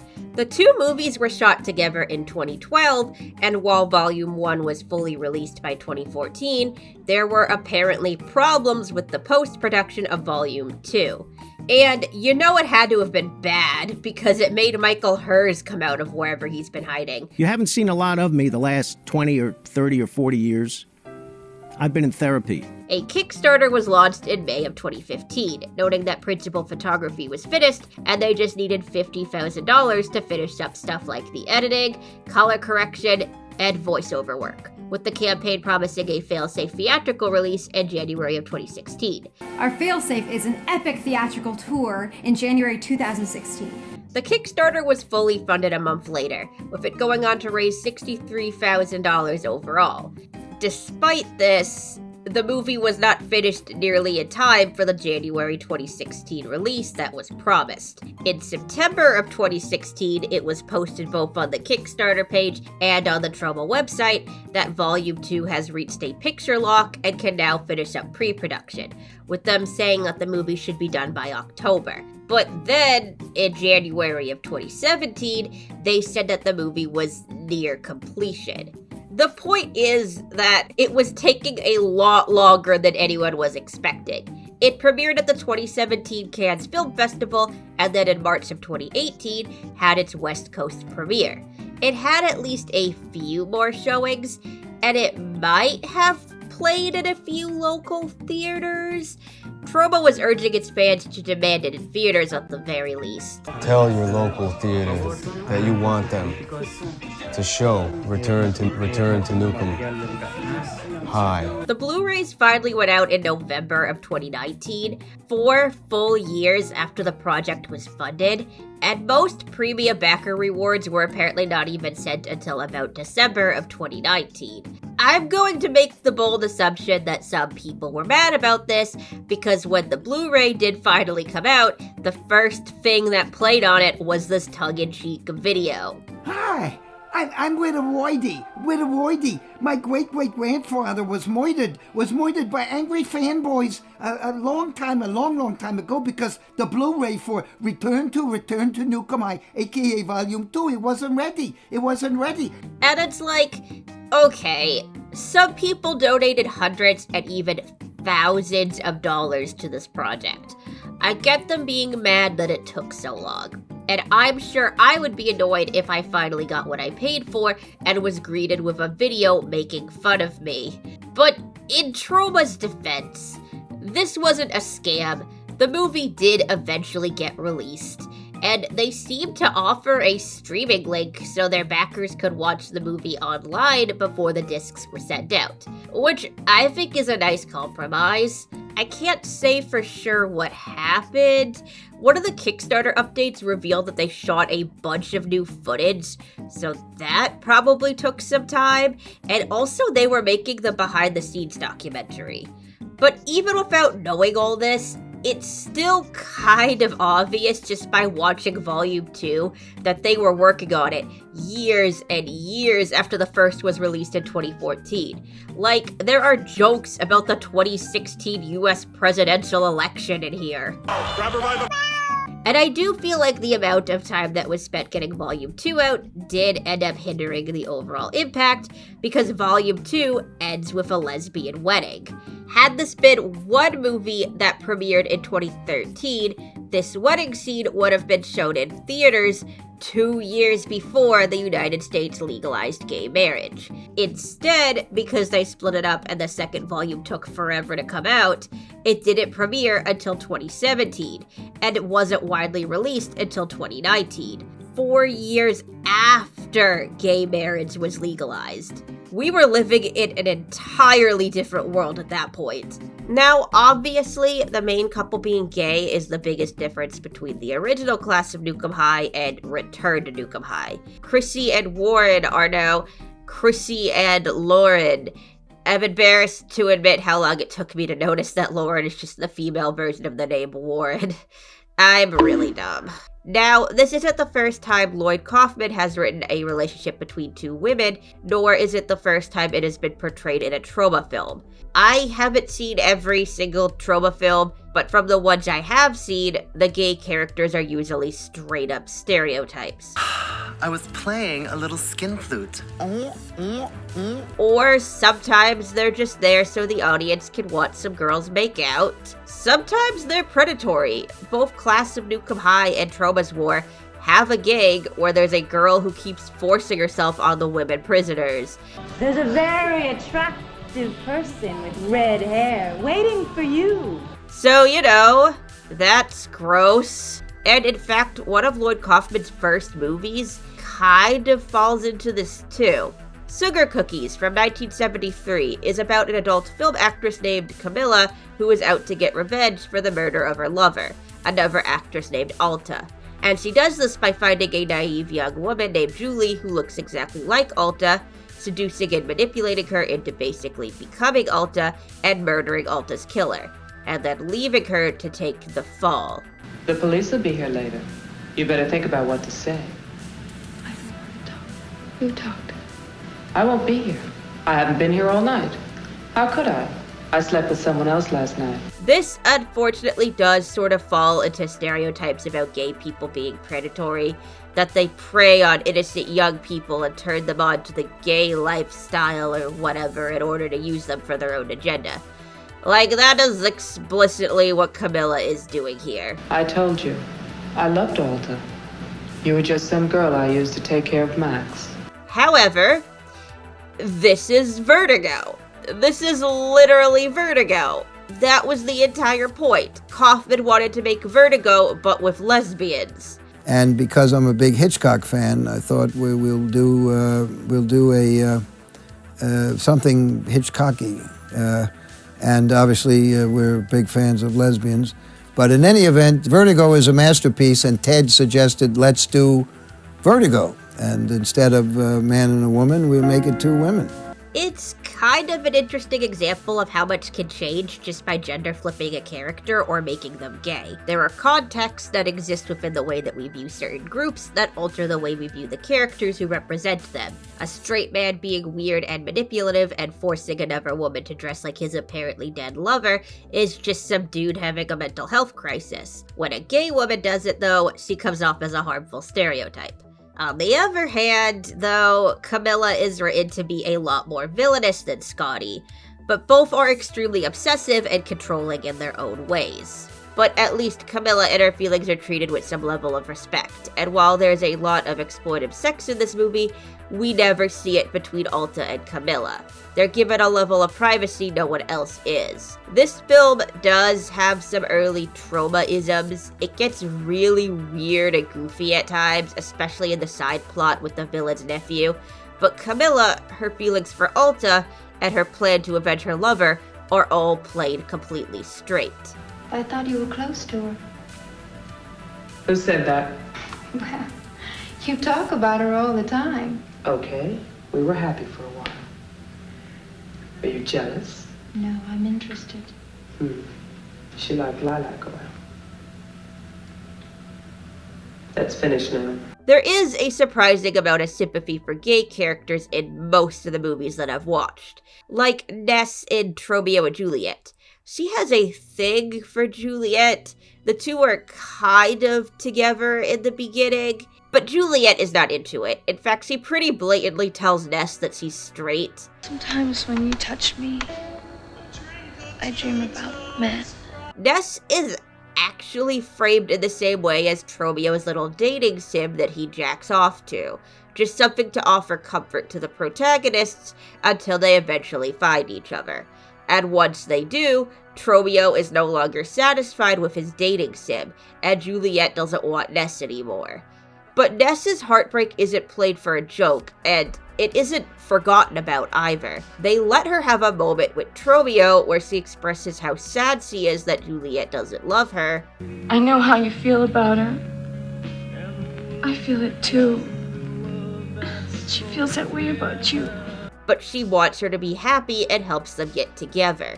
It's the middle door upstairs. Watch the second step, it's loose. She goes upstairs after Tromeo and watches as the two make love, and we see how devastated she is by this. Ness then basically disappears from the rest of the story, but in the few times she appears after, she's shown to still be protective over Juliet and supportive of their relationship with Tromeo. Because you are precious. Juliet is spreading her legs for Tromeo. Stop it! Stop it! And then there's this moment when Murray dies, and with his final breath, both comes out to Tromeo and asks him for comfort. Would you kiss me goodbye? My final fucking request, man. It's weirdly tender and sweet, until they ruin it a second later. Murray was a In Death by Temptation, there's this guy named Jonathan. He gets hit on at a bar by another man, and while he rejects his advances, he never says he's not gay. Tell me something. With all the men in this bar, am I really that obvious? and he's clearly not into temptation as much as all of her other victims are. He goes over to her house anyways, but it doesn't go well. It's awkward, and she's pissed, and even seems disgusted with him at one point. Do not kiss me. And in the end, she just rips him to shreds. The vibe I got from this guy was that he's a closeted gay man, not lured in by temptation's charm or beauty like the rest of her victims, but the need to deny his own sexuality, if even for just a night. But with a woman, it's much better. And that denial led him to his death. Father's Day actually had a gay protagonist. I know Astron 6 had problems with Troma, but this is still a Troma movie. It takes place in Tromaville. Lloyd Kaufman is in it, and I actually really like this character, and I want to talk about him for a minute. I'm not going to act like this character isn't used as a joke or a stereotype. I mean, he goes by the name Twink, for God's sake. I mean, Andrew, what is going on? Or is it Twink now? Is that it, Twink? Yes. But he doesn't feel like just a walking stereotype. He's a human being with feelings who is dealing with grief and anger and shame. At the end of the movie, Twink and his friends take their own lives so that they can go to hell and fight the demon. And since this is a black comedy and they all shot themselves in the head, they're dead. They aren't coming back. No one gets a happy ending. Chelsea is saved, but she's pregnant with her brother's demon incest baby, and we don't see if she does anything about that or not. Get an abortion! So it's dubious if the heroes even accomplished their goals. But Twink especially has a bad time. He's tortured with images of his dad telling him he hates him for being gay. Try for me because I didn't have the balls to smother you in your crib.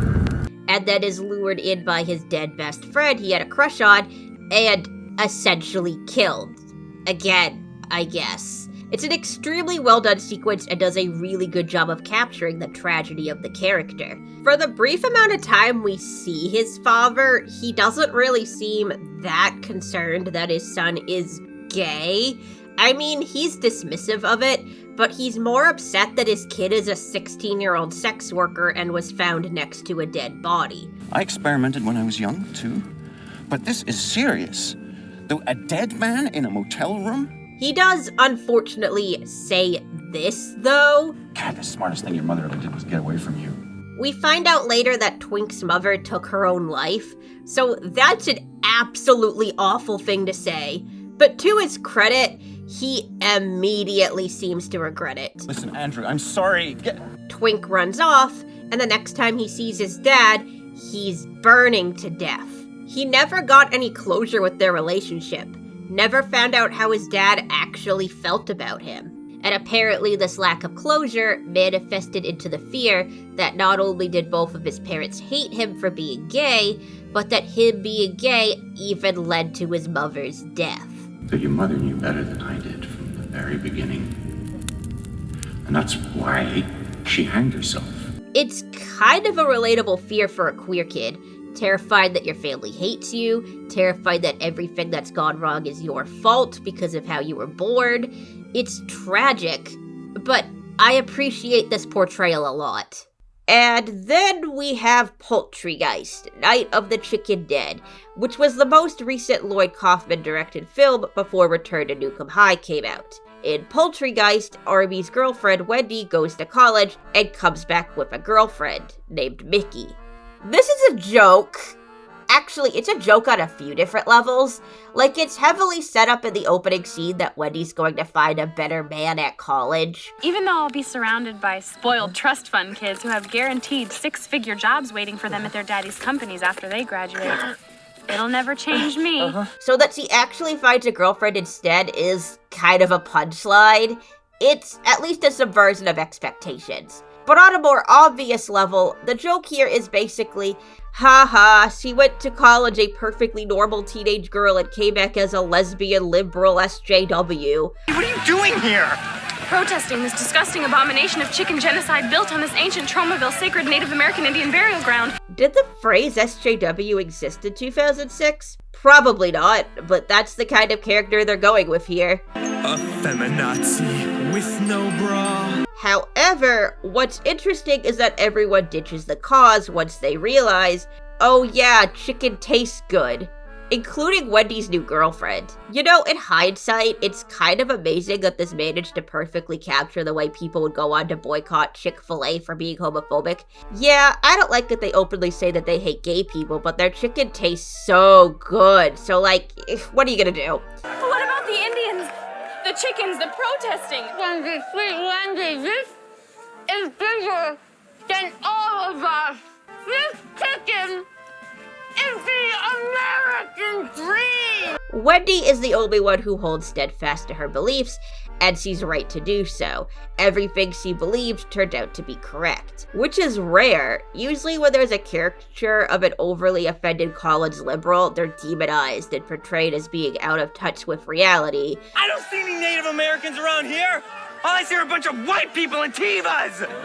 But Wendy is shown to be the smartest person in this movie, which makes sense because she's the spokesperson for Lloyd Kaufman's own beliefs. So I am sure that after hearing all this information, everyone here will realize it is wrong to eat any type of meat. However, Arby was right too. When he lashed out at Wendy and said that she was going through a phase and that Mickey was faking it. Not by becoming a lesbian at college! You said you'd never change, but here you are, you're just bumping tacos. I know your type, you're a fraud! He was right. Not only does Mickey ditch the cause when she tastes some of the chicken, it actually turns out she was a double agent working for the guy who owns the fast food restaurant. Now with all those local nut jobs of peas and all that free media coverage you got me?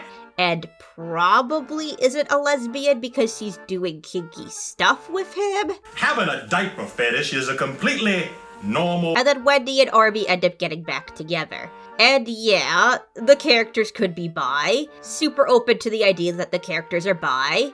However, the way it comes off is like, oh, you know those college students, they think they're gay, but they're just doing it for attention, or it's just a phase, and as soon as they go home, they'll be straight again. College is all about broadening your horizons and experimentation. Break through faster than the 5 minutes it took me to turn Wendy into a full-blown lesbian. Only thoughts of you get me burning. Memories of your beef make me stew. I don't know if that's the intent, but that's the vibe it gave off to me. But on the other hand, Wendy's feelings are portrayed as being real even if her relationship wasn't, since she's absolutely devastated when Mickey dies. Oh, Mickey, what did those monsters do to you? And Arby does go through an arc where he matures and ends up accepting that it's okay if Wendy prefers dating women. What I know now is, you need a man, not a boy, a man to drive you, a man to inspire you, even if that man you chose was a woman. Granted, he doesn't really seem to get what that means. I want you to know that I can be that woman. But I mean, I guess he's on the right track. But this is kind of irrelevant because Wendy got back with Arby before he went through his arc. A stupid, smelly jerkface who has no respect for other people's feelings and dumps the best thing that she ever had for some phony butch hosebag lesbian fool! He hadn't even learned his lesson yet, and she's already begging him to take her back. Arby, I was a fool ever to leave you.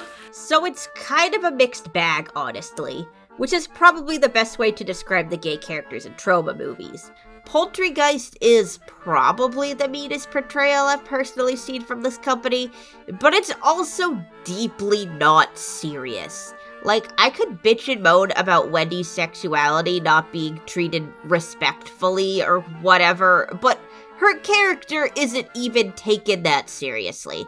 Like, her main character trait is being an activist, and even that is undermined in the end. And I've learned that protesting big business is narrow-minded and misguided. Maybe by pointing my finger at the corporate elite and special interest groups, I've really just been running away from my own insecurities. There's a gay character who turns into a sandwich. No, I'm staying.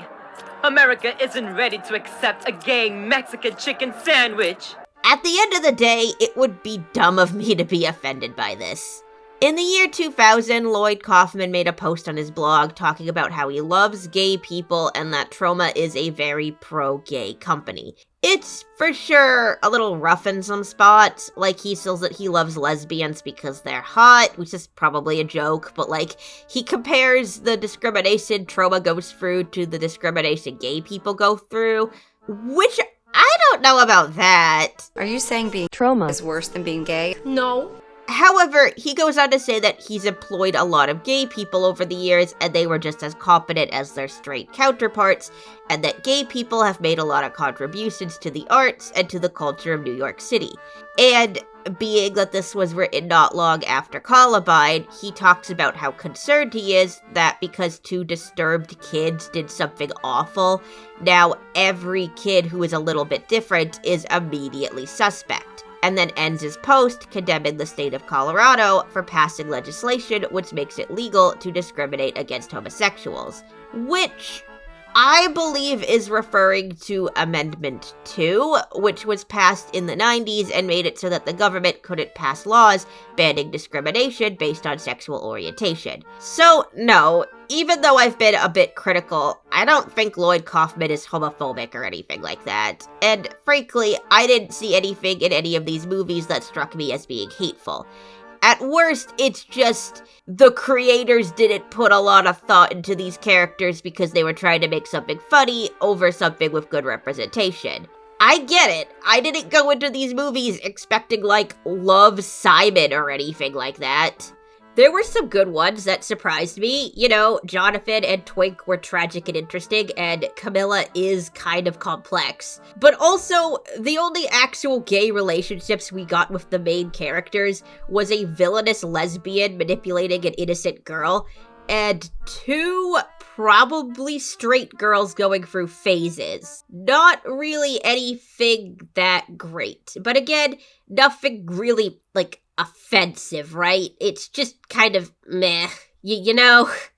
Enter Return to Nuke High. It's 2013, times have changed, everyone is gay now or whatever, so if we're going to modernize this high school film from the 1980s, it makes sense to make the main couple gay. Chrissy is played by Asta Paredes and Lauren by Catherine Corcoran, and apparently they both had to go through 9 callbacks to get their roles. Apparently some of the callbacks involved getting naked and even practicing the sex scene. Most of the time, Paredes and Corcoran were there on the same day, and they just naturally bonded and became friends. Katie and I had about a month of callbacks. Yeah, together. We met at our second one each, I think. They think maybe the casting director picked up on their natural chemistry, and that's why they were both cast. All the actors were given a lot of control over their characters. Some of that was due to budget and production problems, like the makeup artist quit, so Paredes was doing both her and Corcoran's makeup for a while. Katie and I did our own makeup. Actually, for a while, I did both of our makeup for a few days because our makeup artist left. But they also got full control of their costumes. If you've noticed, this is a really good example of the little hints of pink and green that are in our costumes, which Austin and I created ourselves. And they got to improvise or tinker with almost all of their lines. Yeah, I think there's probably just a handful of lines that I didn't get to feel into my own improvisation. I don't think I've ever had this much creative freedom with my characters, with the wardrobe. There are similarities between Chrissy and Warren and Chrissy and Lauren. The original 1986 Chrissy was one of the only characters in the whole movie to actually question what's going on in the school. How do you explain all the weird things going on around here since the plant opened? May just be my women's intuition, you guys, but something's going on. And this is fleshed out more with the 2010s Chrissy. She's actively investigating the school and all the horrible things going on in it, and she's posting it all on her blog. Time to check my blog and see how many eyes I've opened up with my investigation of Troma Organic Farms. And Lauren and Warren do have similar personalities. They're very non-confrontational and sweet and are shown to be constantly bullied. But Lauren herself isn't really meant to be Warren. She more takes the place of the original Chrissy. She's the one who mutates to have the swollen belly. She's the one who gives birth to a mutant baby in the bathroom. She's the one who gets abducted by the Cretans at the end. And then Chrissy is the one who runs in to save her. I kind of like this. It makes the characters feel more fresh, that they're mixed up a little bit instead of being the direct correlations to the original 1986 couple. And unlike the original Chrissy and Warren, who are already together at the beginning of the movie and whose relationship doesn't change all that much, we actually get to see Chrissy and Lauren's relationship grow over the course of a week? That's just being generous. They meet on a Monday. Today is Monday. And there doesn't seem to be any weekends, so it's probably only like 4 or 5 days. Didn't you guys hate each other like 8 hours ago? Chrissy and Lauren are introduced in the context of their classes. Most of the students in 2010's Tromaville High are very clearly living in poverty. One of the major side characters' house is being foreclosed on. That sick party/rave happens to be happening in my foreclosed house, thank you very much. Chrissy is explicitly from a poor family. Poor little rich girl. Never had to work a day in her life. Well, I can barely afford lunch. This would have been filmed just a few years after the 2008 recession, so it makes sense why they went in this direction. I heard about this sick party/rave in one of Tromaville's 356 foreclosed houses. So when Lauren shows up and is from not just a well-off family, but an actively wealthy one, she lives in Tromaville Heights. My dad sold her family their McMansion. It causes a bit of a stir. Chrissy's initial reaction to seeing Lauren is curiosity. What's her deal? Once in the school, however, Lauren accidentally bumps into Chrissy, and while she attempts to apologize, Chrissy straight up attacks her.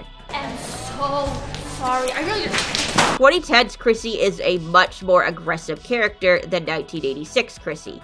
She's extremely loud and extroverted and often shown standing up for herself and getting into fights. By contrast, Lauren is characterized early on as being scared about starting a new school and having trouble making friends. She's also shown to have a clear maternal side, based on her yearning for motherhood. I like babies. And the way she treats her pet duck, Kevin.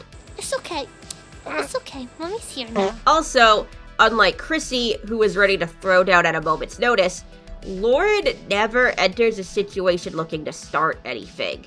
Her few moments of cruelty only come after she's already been attacked and she's making an attempt to defend herself. She only throws her glass of water because someone started manhandling her lunch. Get away from me, you bully! And when Zach asks her out, she tries to turn him down gently. He's the one who assumes that she rejected him for his weight. Zach, that's really nice. It's because I'm fat, right? And she only says something mean to him when he starts questioning her sexuality. Maybe you don't even like boys at all. No, it's because you smell. So when she bumps into Chrissy, her immediate response is to apologize. I am so sorry. I really just... She only says something classist after Chrissy attacks her first. You are a brown-nosing little rich girl. Some of us actually have plans for our future that don't involve binge drinking, trailer parks, or food stamps. However, when Lauren insults Chrissy, Chrissy doesn't seem mad. You'd think that she would be, considering how violently she reacted to Lauren bumping her accidentally, but she doesn't react at all to this blatant insult. She just kind of stares. She only gets angry again when Lauren stomps on her foot. The impression I get from this is that Chrissy is a Helga Pataki-like character, that she subconsciously has already formed a little crush on Lauren, and she doesn't know how to process these emotions, so she immediately jumps to bullying the source of them. There are also several instances later on where we see Chrissy covering up her true feelings with jokes. The new girl has beautiful hair.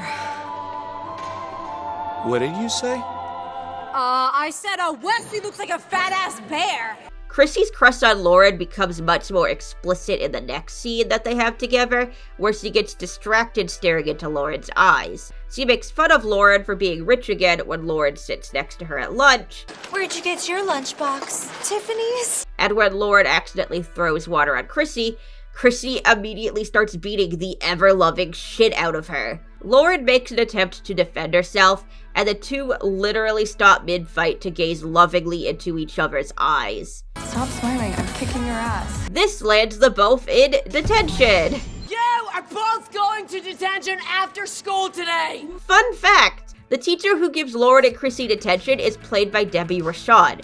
who also played Ness in Romeo and Juliet. Which is kind of cute if you think about it, that the actress who played a lesbian character from decades ago is sending the two lesbian characters from this generation into the situation where they're going to start to fall in love. I'm sure it's just meant to be a cameo, but it's a well-placed one. Chrissy shows up late, so she has to sit next to Lloyd, and of course she resorts to picking on her again, which gets her in trouble. That's it, Chrissy Goldberg, to the principal's office, now! But Wesley said if I show up one more time this year, he'll suspend me. And despite how miserable Chrissy has made her, Laura does her a huge favor and takes the blame. Miss Bliss, it was me. I was the one who was talking. Chrissy makes a last-ditch attempt at insulting Lauren. That was stupid, rich girl. But she's obviously smitten by this point and has a much harder time hiding her attraction after this. After the Glee Club mutates into the Cretans and starts roaming the town terrorizing people, Lauren goes out on her own to look for her missing duck, Kevin. Kevin has apparently been nibbling on nuclear waste, and I kind of called where this was going. Lauren was shown kissing Kevin's beak earlier in the movie, so I was like, okay, he's got all that gunk on him, she's gonna give him a little kiss and then mutate. Oh, poor baby. What's all over your beak? What I wasn't expecting was that Lloyd would be sexually assaulted. Okay, so for the record, this is done in the absolute most cartoonish way possible. The Cretans start harassing Lauren asking for a kiss, she says that she'd rather kiss a duck, and then they forcibly shove Kevin down her throat. Ordinarily, I wouldn't think that this was meant to be a sexual assault, except that they call it that. Over and over again. You know, duck. Duck down throat from a duck. When they you with Kevin. And Lauren gets impregnated by this. I think he impregnated me. So, yep. I've watched a lot of John Waters films, so I can't say that I'm super fazed by this. At least they use a fake duck in this movie. I do have mixed feelings though, because there are a lot of casual mentions of in Return to Nuke High. I don't care if you got by 6 Cretans and you got anal warts. I'm your homeroom teacher and I love you. Probably the one that stuck out the most to me was when Herzkoff is transforming into a monster and this one girl is into it way too much. Don't me, please. Please don't me. Please don't me. You know, I think I know what they were going for here. I go on Tumblr, aka the monster fucking website. I've made a bunch of videos about Lady Demetresque. I get it. It's like the same kind of joke as that one TikTok about the ominous fog. Oh no! I'm all alone! I hope no one comes out of the ominous fog and fucks me! It's just... I don't know. It's blunt, right? I wouldn't word it this way, to be honest. But yeah, almost every Troma film I've watched has had an assault, or an attempted assault, or threat of an assault. It is very common. I already mentioned Troma's War and the whole AIDS thing that they had going on there. But what I didn't mention was that it wasn't just that one girl. There's a whole part where the militia group just pick out girls that they like and drag them away. It's pretty hard to watch. In Sergeant Kabuki Man NYPD, Harry's going through a whole magical girl sequence and getting into silly antics, and I'm just sitting there the whole time excuse me, is Connie still getting I'm sorry, I support whatever slapstick shenanigans are going on here, but please don't show me a woman getting sexually assaulted right before them. I am not going to enjoy myself. At least to that movie's credit, though, it did have some social commentary. But from what I hear, she was dressed pretty hot. Maybe she was in the park looking for a little action detective. Like, that was satisfying, not gonna lie. Unfortunately, they turned Kabuki Man into a complete creep in Citizen Toxie. I was drunk.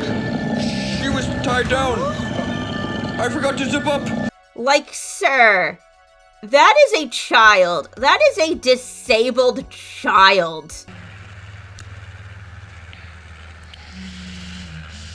Good girl. And special shout out to Terror Firmer. There is a lot going on in Terra Firma. This car reminds me of the one I lost my virginity in, and that reminds me of my father. Oh, we had bagels after he me. We do not have the time to unpack whatever the hell is going on in Terra Firma. And then he tried to me. And I turned the tables on him, just like you said, and I him. Lloyd being assaulted is, like, actually important to the plot, though. It isn't just an edgy scene for the sake of an edgy scene. Not only does she give birth to the baby conceived here in Volume 2, meaning this is plot relevant, but she's also shown to be emotionally impacted by this experience, and it does affect her choices later in the film. Last time, I was dumb. What's next? A porcupine in my... And it also helps to bring her and Chrissy together. After having Kevin shoved down her throat, Lloyd runs around the town desperately looking for help. I like the part where these people hold up a hacksaw, and she runs away in terror. If you know, you know. No one is really able or willing to help her until she runs into Chrissy. I'm gonna kill myself tonight. Oh yeah, kill myself tonight. All right. Oh wow, how'd they get footage of me driving home from work? That's crazy. Chrissy tries to play it off like she's only helping her because she owes her a favor, but it's pretty obvious that she's smitten with Lloyd at this point. That, bird in your mouth really brings out your eyes. She then spends 2 hours wrenching Kevin out of Lauren's throat, and then brings her somewhere to relax.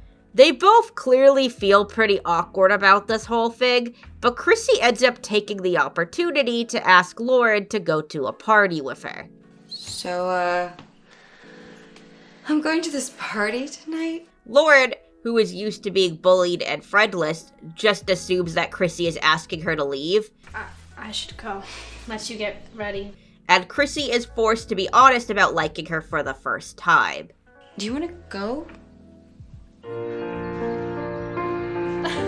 At the party, we see Lauren start to mutate after her ordeal with Kevin. She and Chrissy dance for a while before running into a bedroom to have sex, where the mutation is passed on to Chrissy. It sounds kind of jokey in premise, but there's a level of seriousness here that isn't present in the rest of the movie. Or most Troma movies, honestly. Like, the romantic relationships we see between men and women are all pretty goofy. Even in the original Class of Nuke High, Warren and OG Chrissy's scene was pretty comedic, with them being horny from radioactive weed and their friends spying on them. I want that joint. You had a joint a long time ago. I put it out. Not that joint. But this scene kind of isn't. Obviously, the song playing in the background while they're dancing is the least romantic thing ever.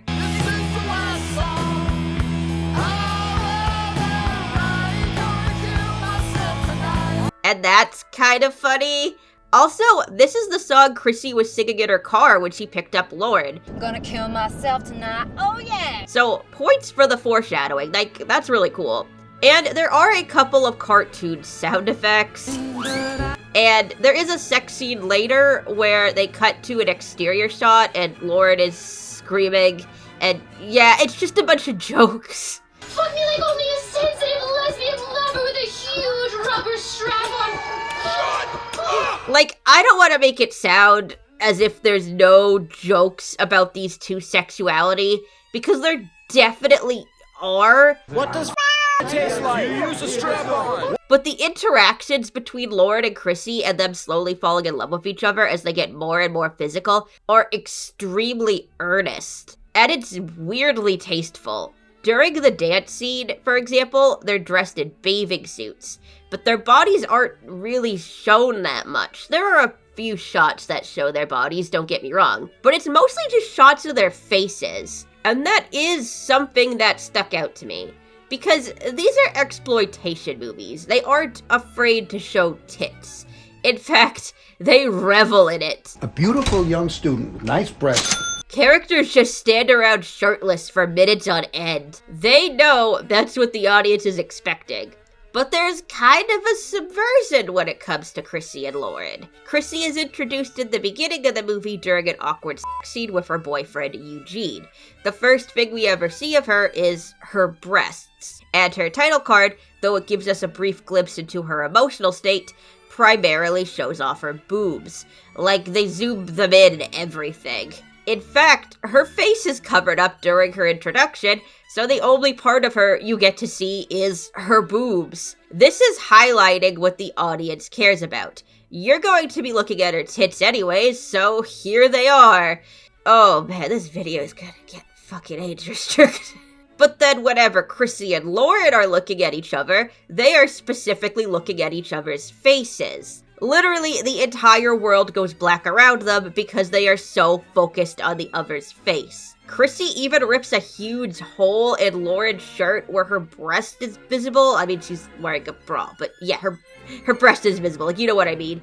And Chrissy doesn't seem to notice. Everyone else notices. They all go wild when this happens. But Chrissy instead finds herself looking into Lauren's eyes. Whenever anyone else talks about Lauren's appearance, it's always about how she has big boobs or a hot body. Hey, new girl, look at these titties. They're bigger than yours. The cretins have your oh-so-hot, luscious, hard-bodied abs you can lick whipped cream off, legs that would give Father Houlihan a heart attack, girlfriend. Fuck, she's hot. But whenever Chrissy compliments Lauren, she talks about her hair and eyes. The new girl has beautiful hair. That, bird in your mouth really brings out your eyes. The only time Chrissy and Lauren ever talk about their bodies is when Lauren is extremely insecure after they have sex. I blew it. You've been with better. Look, you don't have to tell me. I know. My looks like a slab of roast beef. And Chrissy assures her that she wasn't thinking about any of that. Oh God, stop, no. Are you kidding me? It was the best night of my life. So everyone around these two girls sexualizes them. The movie sexualizes them. The audience sexualizes them. But they don't sexualize each other. And whenever they're together, the movie seems to respect this, keeping the camera mostly focused on their faces, just like how the characters look at each other. And it's not perfect, don't get me wrong. There are still plenty of scenes with tits in them, but there is a notable shift between when the characters are on their own and when they're with each other. Take the scene where Lauren gives birth in the bathroom, for example. It's gross. Her tits are out the entire time. You can see everything. But then suddenly, Chrissy runs in, and you can't see Lauren's body anymore. There's still a little something I have to censor just because I don't know how sensitive YouTube is with this stuff. But yeah, she's mostly covered up. The entire focus is on these characters' faces and their reactions to both the situation and each other. So when Lauren and Chrissy have sex, there's not a lot of focus on their bodies. They're mostly covered by a blanket, their breasts are in frame, but they aren't lingered on or even really focused on at all. And just like every other scene with Chrissy and Lauren, their faces remain the focus for most of the scene. They're honestly shot much more tastefully than the sex scenes in Blue is the Warmest Color. The sex scenes in Blue are long, and they show everything from every angle. Yes, I know the absurdity of trying to talk about this in a visual medium but not being able to show examples of what I'm talking about. My friend suggested that I draw stick figures. But yeah, as much as I enjoyed Blue is the Warmest Color, I can't defend the sex scenes, or at least not the first one. There's one later on that's cute. They're trying to be quiet so Adele's parents won't hear them, but they're giggling about all the lies they told them, and it's very human. I liked it a lot.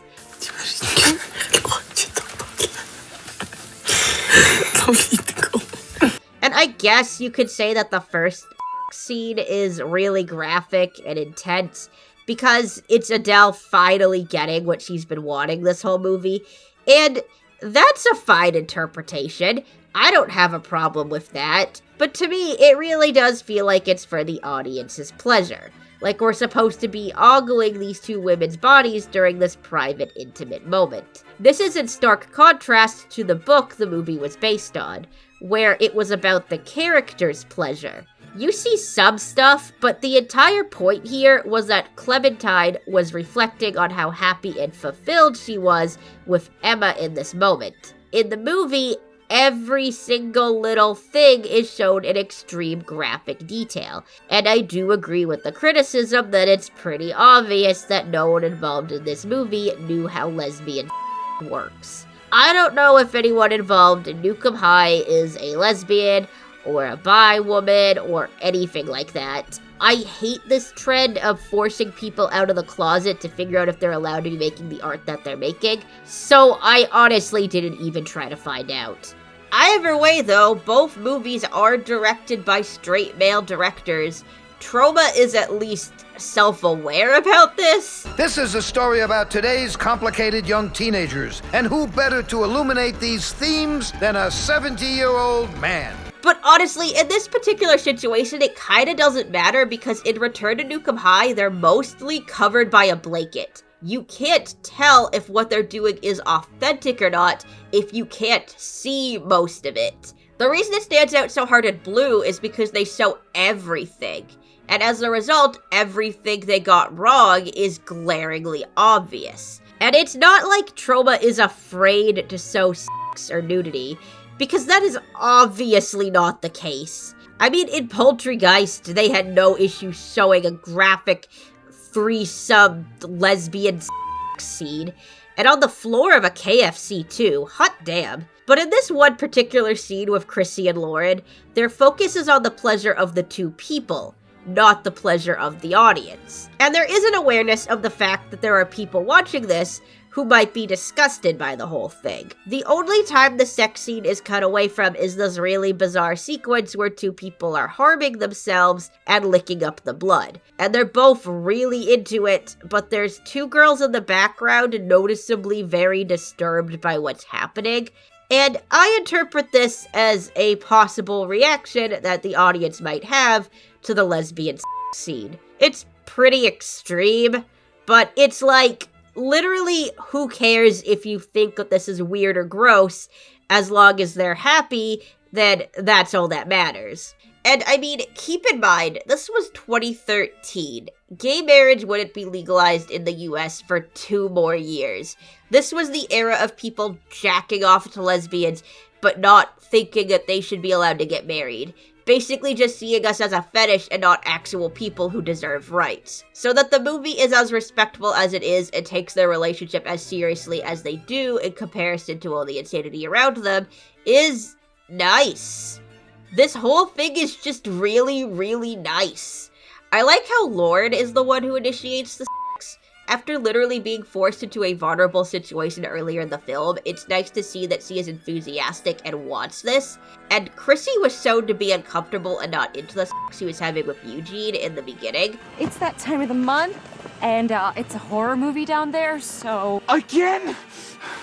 That's what you said last week! And she was also interrupted while, trying to explore her sexuality earlier in the film, too. Everything okay in here, dear? I heard crying. So that she's so into it and is so clearly enjoying herself is nice. In fact, they apparently went out of their way to make sure that Chrissy was enjoying herself. And then later, Lloyd was like, do you think it's fair that Chrissy doesn't? And I said, I actually think it's not, I don't think it's fair. And he was kind enough to allow me to have this scene. She's never satisfied, so it is good to see her have her moment. Yeah, and it's true love this time. Yeah. She really likes her. And granted, Lauren was probably made horny by the mutation in the same way that the original Lauren and Chrissy were by the radioactive weed. Whenever she makes any kind of a move on Chrissy during the party, it's preceded by her mutating, with green slime coming out of her mouth or her eyes glowing green. But also, I don't know, original Chrissy was acting like a dog in heat before she and Warren boned. Lauren wasn't acting like that. She was just slightly more assertive than normal. Let's dance. okay? I think probably the mutation made her more confident than she usually is, and it allowed her to act on her true feelings. And in any case, Chrissy wasn't mutated at this point, and she was super, super into it. She sees Lauren's eyes glow, and she's just like, yeah, alright. Warren and Chrissy were definitely not in their right minds during their sex scene. I mean, yeah, they both wanted it, but they were drugged. Their friends literally forced them to smoke weed to get them to both loosen up. To Warren! Warren, let him buy his own shit. Besides, he doesn't even smoke. Yeah, it might make Chrissy a little more agreeable. It even kind of seems like this movie is aware of how creepy that is in hindsight, because in Volume 2, when they talk about Chrissy and Warren's sex scene, they frame it like this. Back in the 80s, no didn't mean no. Warren got your mother fucked up on contaminated nuclear marijuana, and what followed was a tubular night of 1980s passion. That sounds so bad. That is not an accurate representation of what happened in that film. Chrissy is definitely affected more by the weed than Warren was, like, without a doubt. But Warren wasn't the one who drugged her. Warren was drugged too. And Warren did actually double check and make sure that Chrissy was okay before he did anything. You okay? You sure you're okay? I mean, you look a little hot. In any case, though, Lauren and Chrissy genuinely seem to have more agency in their scene than the original Warren and Chrissy did in theirs. I like how they clasp hands at the end to show that they've bonded from this experience. And I like the song. It's called 1,000 Violins by the Tiger Lilies. The Tiger Lilies soundtrack a lot of Return to Nuke 'Em High. A fan apparently recommended them to Lloyd Kaufman on Twitter, and he thought that they embedded the spirit of Troma so well that he licensed them and put them in his movie. This particular song plays a few times throughout the course of the story. The first being that really amazing scene when Lauren cries in the car after Kevin, her pet duck and her only friend in the world, runs away.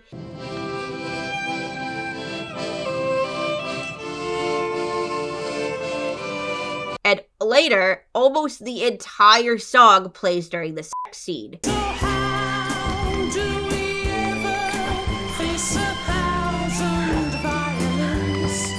The song is, although very pretty, not exactly romantic. It's more melancholy. It's ultimately about feeling alone and having to face consequences head on, and having it play while Lauren falls in love with Chrissy is an answer to it playing after she loses Kevin. She isn't alone anymore. She has Chrissy now. And this sort of becomes Chrissy and Lauren's theme for the rest of Volume 1. Whenever they're near each other, little bits of it play.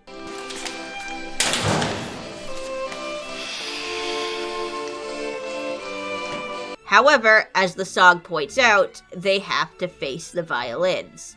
It's 2013, and they're lesbians, and everyone is super homophobic.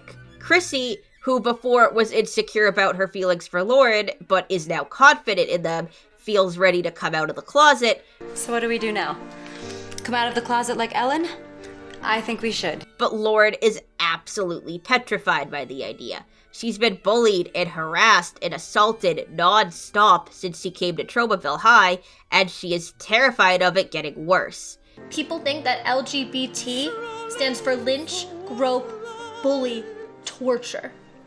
I'll stick with the closet things. Chrissy doesn't seem to like this very much, but she does accept it, especially since she and Lauren can at least agree with how blissfully happy they are together. But I'm also saying that I've never felt this way before. I like how every time Lauren and Chrissy have sex, they just kind of lay in bed afterwards and eat broccoli and talk about their feelings. The second time, they mostly talk about the lack of closure in their previous relationships. Chrissy just got dumped by Eugene over text message. Eugene just broke up with me. Oh no, I'm so sorry, over text? And then immediately jumped over to Lauren, so she admits that she still kind of misses him a little bit. And Lauren doesn't know what happened to Kevin and still cares about him despite everything that happened. But ducks have been known to survive well in the wild. Even ones with mutated green eyes and sharp teeth? I hope so. Kevin was obviously Lauren's pet and she treated him like her child. But like, after this point in the movie, he's almost kind of framed like Lauren's old lover. Kevin, I'd recognize those beautiful brown bedroom eyes of yours anywhere. It's weird. The relationship Lauren has with her duck is weird. But what's nice is that Lauren and Chrissy do eventually get the closure they seek from their previous relationships. After Kevin mutates into this duck humanoid guy, he saves Lauren and Chrissy and the baby, and then thanks Lauren for taking such good care of him, and the two express their love for one another before parting on good terms. I love you too, you old quack. Yes, it's set up earlier that Lauren can speak to ducks. I know you were wondering that. And then Kevin goes off to fight crime, and immediately dies in the explosion from the end of Troma's war.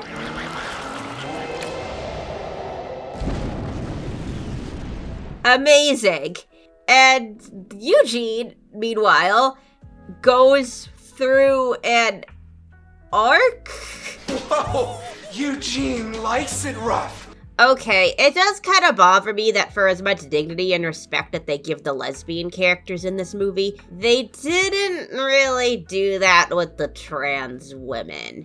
Eugene dumps Chrissy and he goes to the party and he starts doing stuff with this girl, and it turns out that she's trans. And his initial reaction is, You really are a man! Which is, that's kind of a stereotypical response, and I did roll my eyes at that. But then, after he has a minute to let it sink in, he realizes that he likes it. And while he's initially confused, Eugene is confused! By volume 2, he's totally accepted that he loves trans women, and in fact, he prefers trans women to cis women. I guess I never really knew what true love was until somebody whipped out a and waved it in my face. Something that on my second watch through, I realized was heavily foreshadowed in his introductory scene. I think you're super sexy, in a butch kind of way, which is weird, because what does that say about me? I always thought that this was kind of a weird line, because both Lloyd and Chrissy are pretty damn femme, but apparently Chrissy was initially meant to be butch before they changed it for whatever reason. No, our audition scene was actually a scene that is an after our love scene that was supposed to be on a football field when I was supposed to be uber male-like and not what I ended up being. And not only just that, but when Eugene is about to go down on Chrissy, he stops and laughs and stops and laughs. What's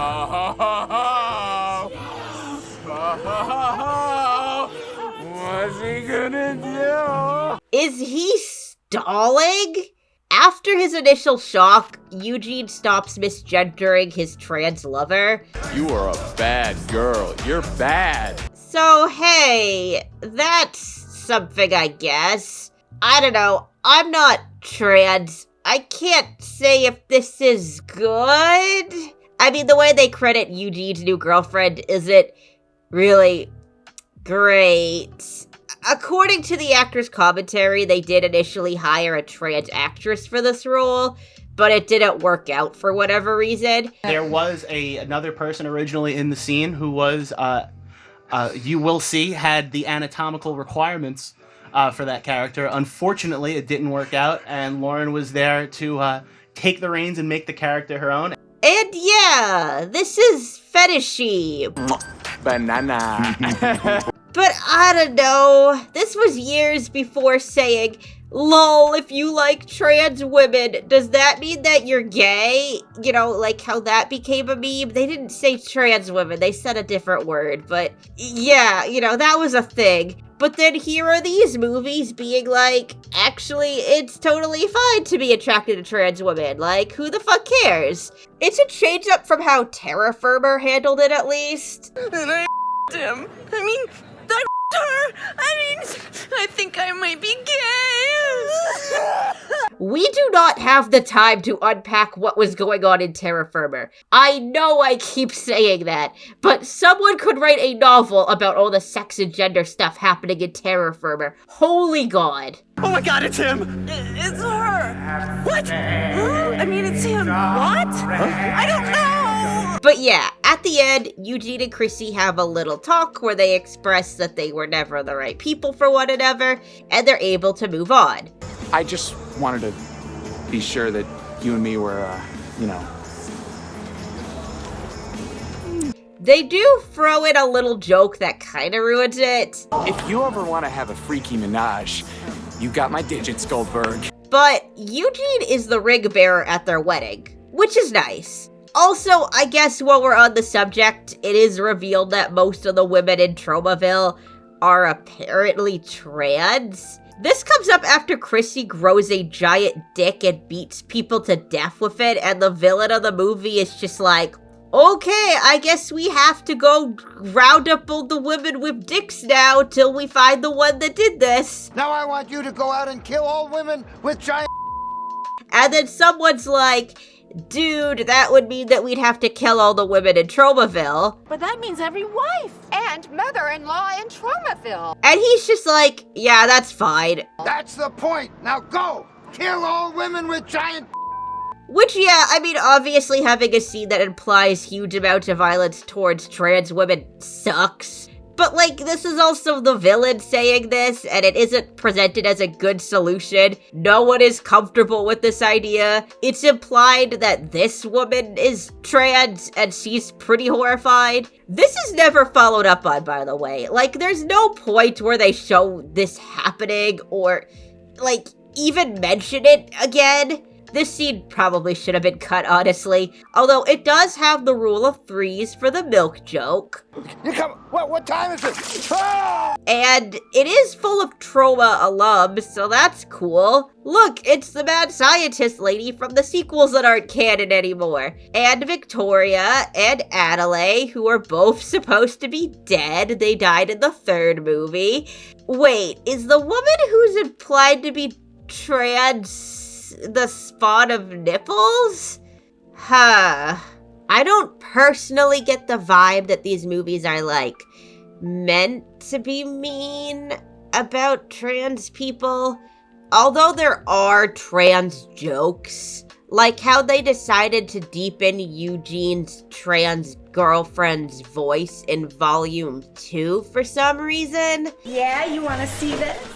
Yeah, Daddy. Which is a joke that they did with another character in Volume 1. That's it, Chrissy Goldberg, to the principal's office now. I do think it's worth mentioning that I was watching this video on the Troma YouTube channel from 2021, and Lloyd Kaufman used the word cis a few times. In Squeeze Play, where all the cis women are wearing bathing suits. And he isn't using it sarcastically or to make a joke, he's just kind of casually saying it. This makes me think that Lloyd Kaufman is actually paying attention to the discussions around sex and gender and is making an attempt to learn and evolve. I think that's really cool, but I also believe that the LGBTQ+ community needs to stick together, and if I'm going to be spending all this time praising the portrayal of the L in this movie, it wouldn't be right if I ignored the portrayal of the T. So yeah, at least in this film, it's not great. Also, yes, Chrissy grows a giant dick. So this is pretty much what happens in the original class of Nuke High, where Chrissy and Warren go back to their respective houses, and Chrissy's belly swells up, and Warren's blankets suddenly rise, like over his crotch. They don't actually show what's under the blanket in the original movie, but they show it here. This is actually kind of a thing in Troma movies, believe it or not. I'm not going to talk about it anymore because I'm walking on thin ice with this video already. But yeah, Troma likes their giant dicks. We also see Lauren fantasize about her and Chrissy raising a beautiful little duck baby together in domestic bliss, which is foreshadowing later events, intercut with the assault that resulted in her pregnancy in the first place. Then, after Lloyd and Chrissy mutate, they go and beat the ever-loving hell out of the Cretans. This happened in Class 2, but Warren was doing it all on his own. Warren and Chrissy's respective mutations were mostly kept separate, whereas here, Chrissy and Lloyd are on this journey together. Lloyd still gives birth alone, but Chrissy at least helps her raise the baby, and both go off to kick some ass as a team. It's mostly a revenge quest for the whole duck sexual assault incident. Well, this ain't about duck. It's about dick. Chrissy is avenging Lloyd. It's kind of sweet in a really messed up way. They like Charleston on this dude's arms. It's the dude in the wheelchair, so yeah, alright. But I like the dancing, that's kind of fun. The next morning, Chrissy and Lloyd are initially confused as to if that was all a dream or not, but after some discussion, they figure out that it probably wasn't. I'm still not sure if those were dreams. OMG, I was thinking the same exact thing. They talk about their feelings on everything that happened the previous night, and then make out. This mirrors the first time these two met, except instead of Chrissy pitting Lloyd against the lockers to threaten her, it's Lloyd pitting Chrissy against the lockers to kiss her. However, what they don't expect is that Chrissy's friend Zach, who previously asked Lloyd out on a date and got rejected, has joined up with the Cretans. As initiation, the Cretans send him to get revenge on Chrissy and Lloyd, and he films them making out in the hallway. Chrissy then goes to science class, where one of the Cretans starts picking on her. No mention of the fact that Chrissy slaughtered a couple of her friends last night. Chrissy already has no problem standing up for herself, but in this particular instance, the Cretan calls her the F-slur. Nice digs! This word was used constantly as an insult in the original class of Nuke High. Your time's up! Because it was the 80s, that's just what happened. But here, this is the only usage of the word in either of the two volumes, and it obviously is being said to an actual gay person.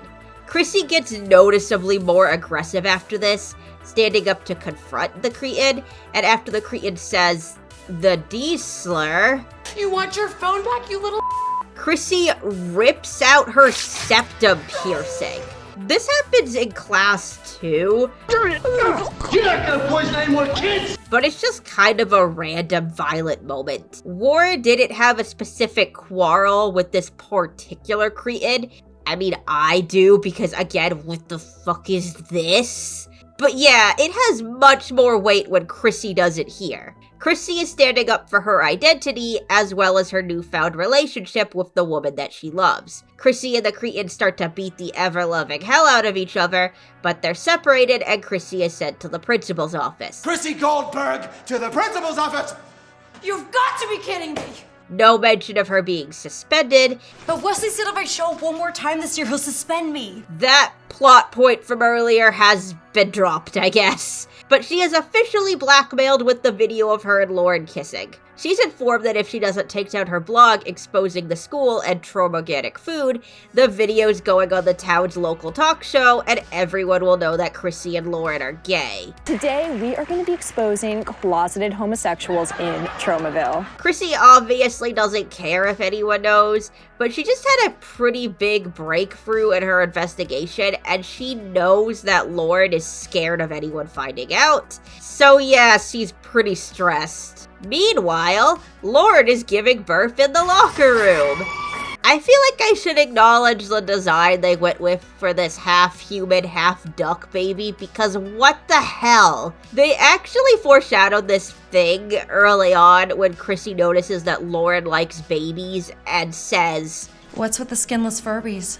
There is a shocking amount of foreshadowing in these movies, and sometimes it's really obvious and a complete joke. What's that? Looks like foreshadowing? But sometimes it's subtle, and I think that's cool. But this thing is a nightmare. They just stuck hyper-realistic human eyes on a blob of flesh with nipples. Oh my god. It's kind of amazing how uncanny this thing is. I made some of my cousins watch this movie, and my cousin Joanna really, really hates it when kids die in movies. Like, it makes her really upset. And she was sitting there like, man, I hope that baby dies. I hate looking at it. I hope it dies soon. Actually, it looks kind of creepier without the eyes, so you know what? This is fine. Chrissy hears Lauren screaming and runs to her aid, but by the time she gets there, Lauren has given birth and is absolutely in love with her new baby. On this episode of Talking Tromaville Morning Show, Lauren gives birth to a monster baby. Chrissy is slightly more weirded out. What the fuck? But she's pretty on board with the situation. And from this point on, Lauren, Chrissy, and the baby are a family unit. They get revenge on Zach together for ratting out Chrissy to the principal. The PTA meeting room is empty, so why don't you take off all your clothes and meet us there? And then later on, Lauren seemingly moves in with Chrissy. This isn't really explained. I mean, Lauren liked being rich. It's great being rich. But honestly, the class divide between the two characters was dropped basically the second we got to the party, so whatever, I guess. As they're admiring their new child and discussing baby names, Chrissy suddenly remembers that she needs to tell Lauren that they're being blackmailed, and Lauren is just so blissfully happy that her words don't sink in right away. Talking Tromaville Morning Show. I love that show. I watch it every morning after Toxic Crusader. But once they do, Lauren becomes fearful and tells Chrissy to take down her blog. Delete the blog. Nobody believes it anyway. This obviously hurts Chrissy's feelings, but Lauren assures her that no matter what, she still believes her. You know I do.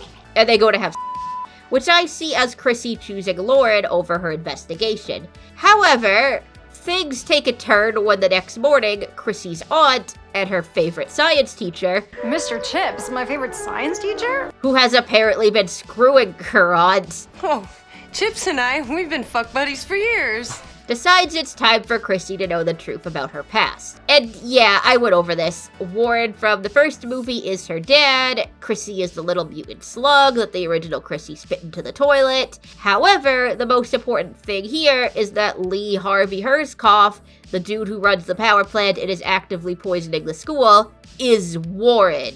And as such, is Chrissy's dad. You mean Lee Harvey Herzkoff is my I mean Warren. Chrissy is absolutely floored that the man that she's been trying to take down this whole time is her father. Although this doesn't change that much. She still wants to take him down. And God. She wants to kill God. You're right. We must kill God. But when reporters come to the door to interview Chrissy about her blog, all they keep asking about are the rumors that she and Lauren are lesbians. Is it true you're carpet munchers? Lauren seemingly realizes how important Chrissy's investigation really is, and also comes to the realization that people are going to harass them no matter if they stay in the closet or not. While the harassment Lauren has faced was the reason she initially chose to stay in the closet, it's now the reason she's choosing to step out of it. It's no longer, these bad things happened to me and I don't want them to happen again. It's, if all this stuff happened to me and I survived, then I can survive anything. What do we have to be afraid of? We've been mutated, bullied. I got ducked. Lauren, with one line, both comes out of the closet and shows public support for Chrissy. Everything on my girlfriend's blog is true. Which is a nice line. I think it's well done. She then steps back into the house and is immediately abducted by the Cretans. As mentioned before, this happened in the original class of Nuke High, although in that particular case, the Cretans didn't actually have any quarrel with Chrissy. Warren was attacking the Cretans by himself, and they were basically just using Chrissy as bait to get him into the basement before they tortured and killed her in front of Warren. What should I slice on first, huh?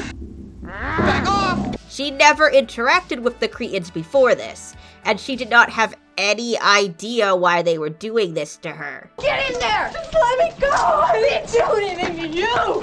She is clearly just meant as bait, and also something for the Cretans to sexually harass, which is also true of Lauren, to be fair. However, Lauren has personal history with everyone here. The Cretans abused her, and she got revenge on them later that same night, and she also rejected Zach and helped Chrissy prank him. I am personally taking down those two bitches! So she isn't just a prop here, she knows exactly why they're doing what they're doing. Chrissy and two of her friends run in to save Lauren, and they immediately get captured too. The Cretans announce, "Time to the baby!" which causes Lauren to scream bloody murder. This has to be her worst nightmare. She's been dealing with the trauma of her own assault, and she's been portrayed as being maternal and loving babies, and now she has her own baby as a result of her assault that's about to suffer the same fate. Okay, I've definitely reached the point of overanalysis. I'm sorry. Regardless, the now heavily mutated Kevin busts in and murders all of the Cretans and saves Chrissy and Lauren before going off to rescue the baby. It admittedly would have been nice if Lauren got to do it, but she did get some revenge in Volume 1, and Kevin is also a victim of the Cretans, so it works. Especially since Lauren gets to kill God a few minutes later. I killed God. Don't worry, we're gonna talk about that. Hold on a second. Chrissy is then confronted by Herzkoff, who mutated because he ran out of teenager farts. She tries to appeal to his humanity. It's me, Chrissy, your daughter. Stop all this madness. I know you're in there somewhere. But it doesn't work. He's a pure monster now. And it could be argued that he was a pure monster even before he mutated. I like how there's a clear parody of Star Wars happening with Chrissy finding out that Herzkoff is her father. No, that's impossible. Search your feelings. You know it be true. And her trying to appeal to him to change his ways and join up with her feels like an extension of that. His design even kinda looks like Darth Vader. This time, however, the father is incapable of change, so Chrissy shoots him with the laser and he explodes, destroying the school, and Chrissy gives an impassioned speech about how things are gonna be different now. No more, homophobia! No more bullying! No more fucking exams! Lauren is absolutely devastated that Kevin and the baby seemingly died in the explosion, but then Kevin shows up and gives her back her baby, completing the family, and Lauren and Chrissy get married under a rainbow. It's kinda jokey in a way, like they exchange plastic rings and they're married by the Necronomicon, but otherwise it's kind of legit. It's even narrated by Stan Lee. We've learned that love conquers all, even if your partner is impregnated by waterfowl. Considering this movie technically didn't come out until 2019, I kind of wonder if this was his last cameo. Not the last one he recorded, I mean, but the last one released to the public. If you look up what his last cameo is, it comes up as Madness in the Method. Definitely some madness in the method. It's method in the madness, you idiot. Which also came out in 2019, but was released several months before Volume 2 was officially put on Blu-ray. So it's entirely possible that Volume 2 was technically his last cameo. Oh, and by the way, Excelsior! And if that's the case, his last cameo was narrating a gay wedding. That's nice. And it's nice that we get this moment completely unfettered without one of them puking acid on the other, or Herzkoff rising from the rubble or anything like that. Even the original class of Nuke 'Em High ended with the reveal that there was still a slug hiding in the destroyed school, but Lauren and Chrissy's romance is never undermined or made into a joke. The closest we get to something like that is this mid-credit sequence where it shows that Chrissy and Lauren ended up mutating and their appearances vastly changed. And this is the result of years of radiated taco consumption. They're played by dudes in wigs now. Lauren changed races. I don't know if this is just a joke. Well, okay, I mean, I know it's a joke. But but like, I don't know if it's just a gag or if it's actually meant to be the canon ending for these characters. But regardless, they're still shown to be deeply and blissfully in love with each other, despite their vastly different appearances. I love you. I love you. Mm-hmm. And that's kind of sweet in its own way. It kind of reminds me of The Toxic Avenger. The Toxic Avenger is mostly a pretty mean movie. There's violence and slurs and child murder, and a dog gets shot. They shove a gun in a baby's face. How'd you like to have this hot tamale shoved down your throat? It's insane. But there is a genuinely sweet romance between Melvin and his blind love interest, Sarah. There were some mean-spirited blind jokes, but she accepts Melvin for who he is, and they hula hoop together, and he puts up a little memorial to her dead dog. It's weirdly wholesome. And at the end of the movie, we see that the town rallies around Melvin. They love him. They protect him. It's kind of crazy because he brutally murdered the mayor in front of all of them for, like, no reason. But regardless, they all come together and declare Melvin a part of their community. And it's nice. Sometimes Troma makes nice stuff. And the thing is, too, when you actually sit down and listen to the cast and crew and director, they very clearly put a lot of work into these two movies. Yeah, they put a lot of random stuff that made them laugh, but they also talk about the themes and the characters and how hard they tried to portray an actual love story. This heart of the film is a real people in love, you know, not since Tromeo and Juliet.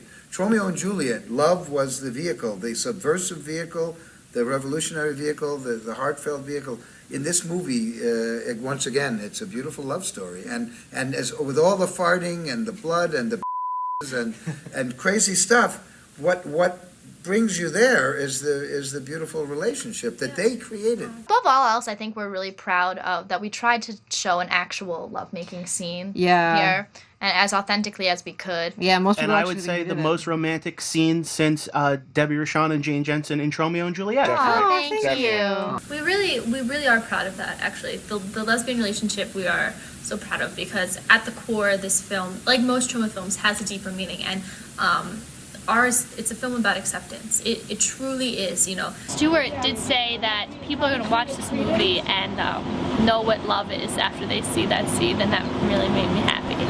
I don't know if that's true, but in my mind, it makes this all worthwhile. Yeah. When we were finished, I looked up and one of the people on the set, one of the crew members, was tearing up, and I was like, oh, what's wrong?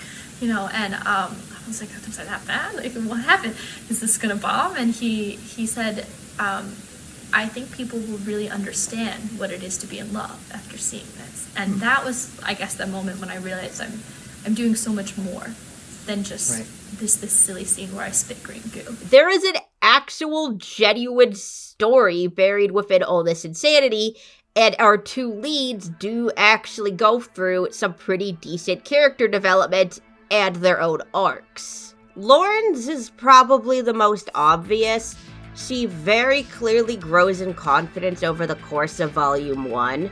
She starts off as a bullying victim who is so insecure she can't tell that Chrissy is trying to be nice and ask her to a party, to being so secure in her feelings for Chrissy that she pins her against a locker and makes out with her. There were moments in the middle where her mutation was clearly affecting her confidence, but not here. This seems to just be Lauren. In fact, Lauren is really insecure at the beginning of this interaction, terrified that she overstepped her bounds and that she isn't good enough for Chrissy. I blew it. You've been with better. But once she sees that Chrissy genuinely likes her, she has no problem showing it back. However, even as she grows in confidence in herself and her own sexuality, she remains terrified of what will happen if she ever comes out of the closet. And this fear puts a strain on her relationship as she demands that Chrissy give up her passion to keep them safe. However, once she sees how important Chrissy's work actually is, and also that staying in the closet doesn't actually protect them from being discriminated against,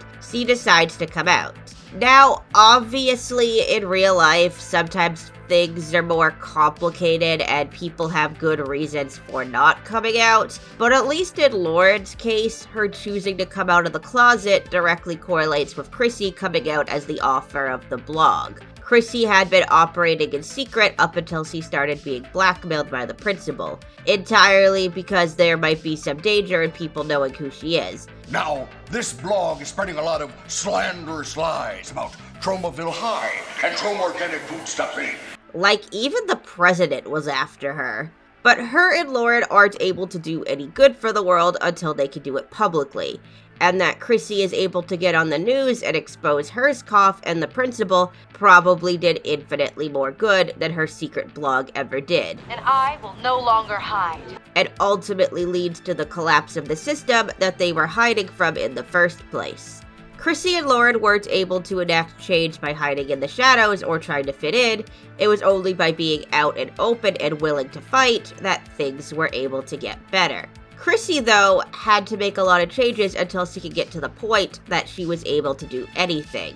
Chrissy had an extremely rough life. She was abandoned by both her parents and grew up in poverty. And so she took out her aggression on Lauren, who she perceived to be a manifestation of why her life was so terrible. People like you have it so easy. Poor little rich girl. Never had to work a day in her life.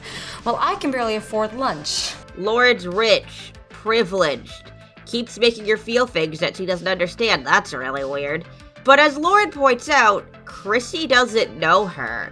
She doesn't know what kind of struggles Lauren might have. Although at the time, Chrissy couldn't seem to imagine Lauren having any kind of problems at all. Then Chrissy gets in trouble for bullying Lauren, and she's about to go to the principal's office to get suspended when Lauren chooses to take the blame. We don't really know why Lauren did this. Maybe she felt bad for Chrissy when she found out her tragic backstory. Maybe she's just a nice person. Maybe she secretly wanted to make out with Chrissy under the bleachers. Who knows? But Chrissy is obviously affected by this, so much so that when Lauren needs help later in the movie, Chrissy returns the favor and swoops in to save her. And after this point, Chrissy has no problem being nice to Lauren, and the two are able to fall in love. Chrissy's title card from her introduction says that she's looking for answers and a love interest, setting up her two goals in the film, and she's unable to achieve either of them until she realizes that Lauren isn't her enemy. Lauren isn't the reason Chrissy is having trouble at home. She's not responsible for any of the corruption or exploitation going on in the school. She's just another student who's forced to go here. Chrissy's arc is actually the polar opposite of the ones that the minor antagonists, namely the Cretans and Zach, go through. The Cretans were bullied really, really badly by the entire school, and they mutated while this bullying was happening. There is some sympathy from me when victims of bullying in stories go after their bullies, but they don't really do that. They instead take out their anger and resentment on completely innocent people who didn't hurt them at all. Lauren was the only one who didn't bully the Cretans. She even tried to clap for them before she realized that they were getting booed and awkwardly stopped, and she looked extremely uncomfortable the entire time they were being heckled. And Mrs. Crabtree and her dog were never shown to have done anything to the Cretans. And I know I'm not missing anything, because her title card literally tells us all her appearances. We have no reason to assume that she was bad to the Cretans, but yet she and her dog get thrown over the falls.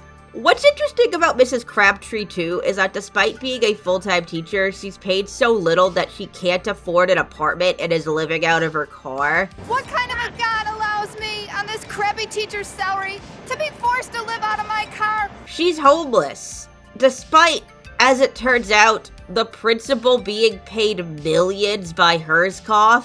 Wesley, I've been paying you millions of dollars! He doesn't pay his teachers a living wage. She's a victim of the same exact system that mutated the Cretans, and they kill her.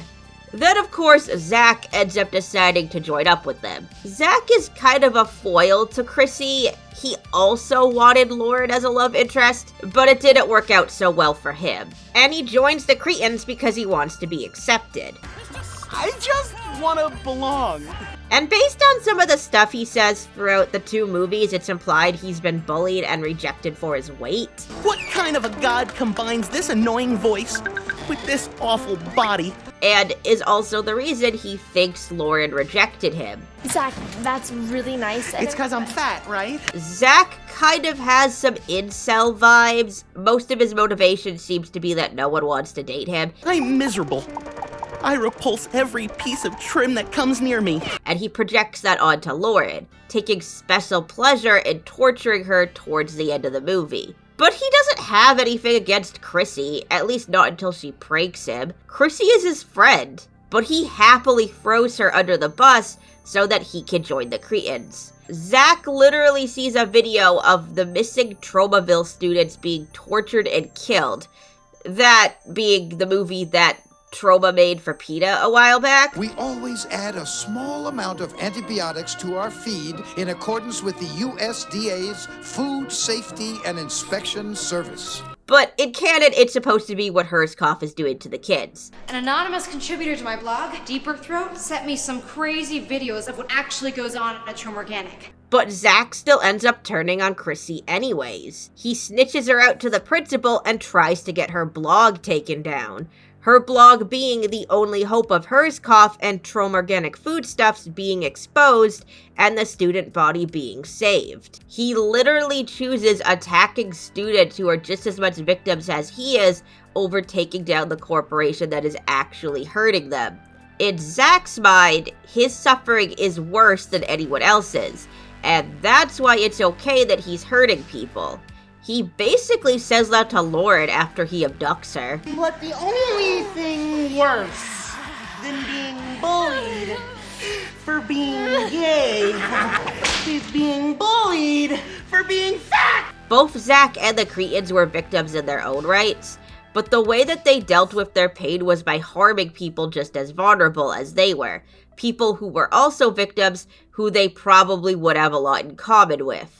The people who are ostracized, the Glee Club, the tormented become the tormentors. They are pushed to such an extreme that they must, in turn, start torturizing other people. They don't have to, but that's where they're pushed to. And there's the story of Zach, who's another character in the film, who is pushed to such an extreme that he becomes, this monster of who he is at his heart, which is a very sweet character. Chrissy could have gone down this path too, but she didn't. Lauren refused to let the fact that she was being bullied turn her into a bully, and she instead performed a genuine act of kindness on someone who needed help. She broke the cycle and caused Chrissy to realize that Lauren is not only a victim, but that they are going through the exact same struggle, namely being closeted and afraid. And this is how Chrissy is finally able to achieve her goals. She got the love interest she wanted, and she also got answers. And not just the answers to her investigation either. Considering Eugene was introduced immediately after her by his title card telling us that he doesn't have the answers, it seems to be implying that the answers in question aren't so much about the conspiracy, but about Chrissy's sexuality and personal identity. Chrissy wasn't satisfied with Eugene, and she didn't understand why. It wasn't until she showed Lauren kindness that she was able to get a sense for her own identity and grow as a person. And this allowed her to be a hero. She stops taking her anger out on completely random people and instead takes down the people actually causing the harm. She's shown to be extremely upset by the realization that Herzkoff is poisoning the entire world, and while she does attempt to talk him down, it becomes pretty clear that that isn't an option. And so she blasts him into oblivion. While Zach and the Cretans die because they chose to hurt people going through the same struggles they were, Chrissy learned to see the humanity in Lauren, came to realize that she was not only not her enemy, but the person she was looking for the whole time. She runs into the school to save Lauren, which allows her to finally confront Herzkoff. She and Lauren are together when she takes him down, and they stand on the rubble of the school hand in hand as Chrissy announces that the age of hate is over, and she and Lauren find a life of happiness waiting for them as they're reunited with their child and leave Tromaville High behind. Chrissy and Lauren prevail because they embrace embraced who they are, and they embraced their love for one another, and instead of hiding that from the world and being ashamed from it, they come out and they announce it, and they're the characters who prevail. They end up saving the entire town because they learn to accept themselves and each other, and I think that's just so beautiful. That's worth being an epic. Perhaps it's a bit of a fantasy to just take down the one person destroying everything and get an instant happy ending, but it's a fantasy that's existed in film for a long time, and seeing it being done with a gay couple is legitimately very nice. In the beginning of 2023, I went to see Knock at the Cabin. I didn't really want to, but my mom did, and I made the resolution to see as many movies as possible in 2023, so, And I mean, it was mostly alright. Acting was good at least. Dave Bautista is a really good actor. But man, something about the ending just severely rubbed me the wrong way. And I didn't have the words to explain why until a few days later when I watched Amanda the Jedi's video on it, and she talked about how unfair and cruel the ending actually is. I hate that it just keeps pushing Andrew further and further to the point that he's actively condemning all of humanity for the sake of his own unit. I get that he's supposed to represent how most of humanity would feel in this situation, the desire to protect and maintain what's ours in tough situations, but they're not supernatural adjacent representations of society at large and higher powers. They're just two people on a fucking vacation with their daughter, and the only sacrifice that matters to me is the one that they would make for her. It's kind of insulting to imply that an individual needs to make the grand sacrifice for all of humanity. And that's when it clicked for me. The plot is essentially that a family that is made up of two men and their adopted daughter are held hostage in a cabin and forced to choose which of them should be sacrificed in order to stop the apocalypse. Your family must choose to willingly sacrifice one of the three of you in order to prevent the apocalypse. After you make what I know is an impossible decision, you must then kill the one you choose. One of the people sent by God to force them to make this choice literally committed a hate crime against them in the past, and it's shown that the couple had to lie about how they were related to even be allowed to adopt their daughter. Mr. and Mrs. Brooks? Yes, my wife couldn't be here today. This is her brother. And now, despite how terribly the world has treated them, they're being forced to make the ultimate sacrifice to save it. I don't think the movie is trying to say that marginalized people have to forgive the people who hurt them, but it is still kind of saying that. The dad who is angry about the way he has been treated is portrayed as being in the wrong. They're monsters! They destroy everything! They hurt each other! Whereas the dad who is forgiving and virtuous and kind to the people who hurt them is portrayed as being in the right. You're not just a prosecutor, you know there's something to defend. That's where your anger comes from, Andrew. Literally, since his forgiveness is what saves the world. This past hour is the first time in many, many hours that we haven't had a death in the ICU. He even drops this line. They hate us, Eric! They hate that we exist! They're just scared. Which, okay, I'm sure you guys were plenty scared when you were violently attacked. LGBT people are scared all the time too, let's not forget that. And the reason that a lot of people who are homophobic are scared anyways is because they think gay and bi and trans and non-binary people are destroying what they see as normal. They see it as the destruction of family values, the destruction of Christianity, and even the downfall of America. A sort of apocalypse, if you will. It's genuinely believed that two men getting married will delegitimize all marriage. Somehow.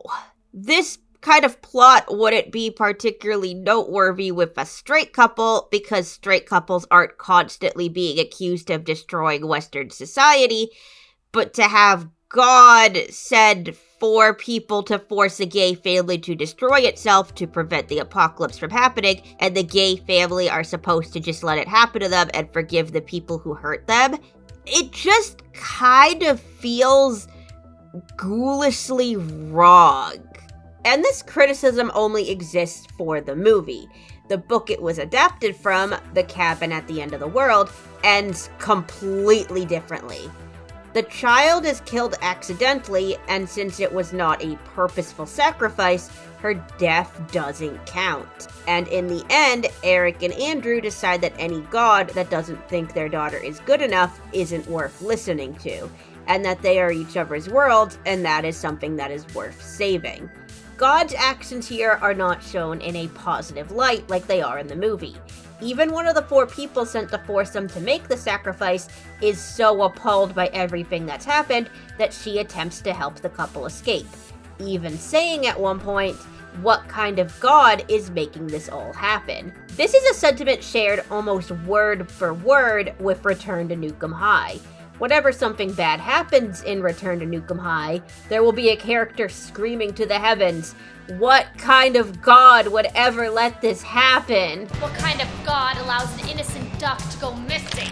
What kind of a god allows me, on this crappy teacher's salary, to be forced to live out of my car? What kind of a god combines this annoying voice with this awful body? What kind of god allows a monster like a Herzkopf to propagate and destroy the world? Even the uber-religious pastor who hangs out in the school and tries to convert students, who is named Sandusky for some reason, I'm just going to ignore that, starts questioning his faith. What kind of a god would turn a glee club into Cretans?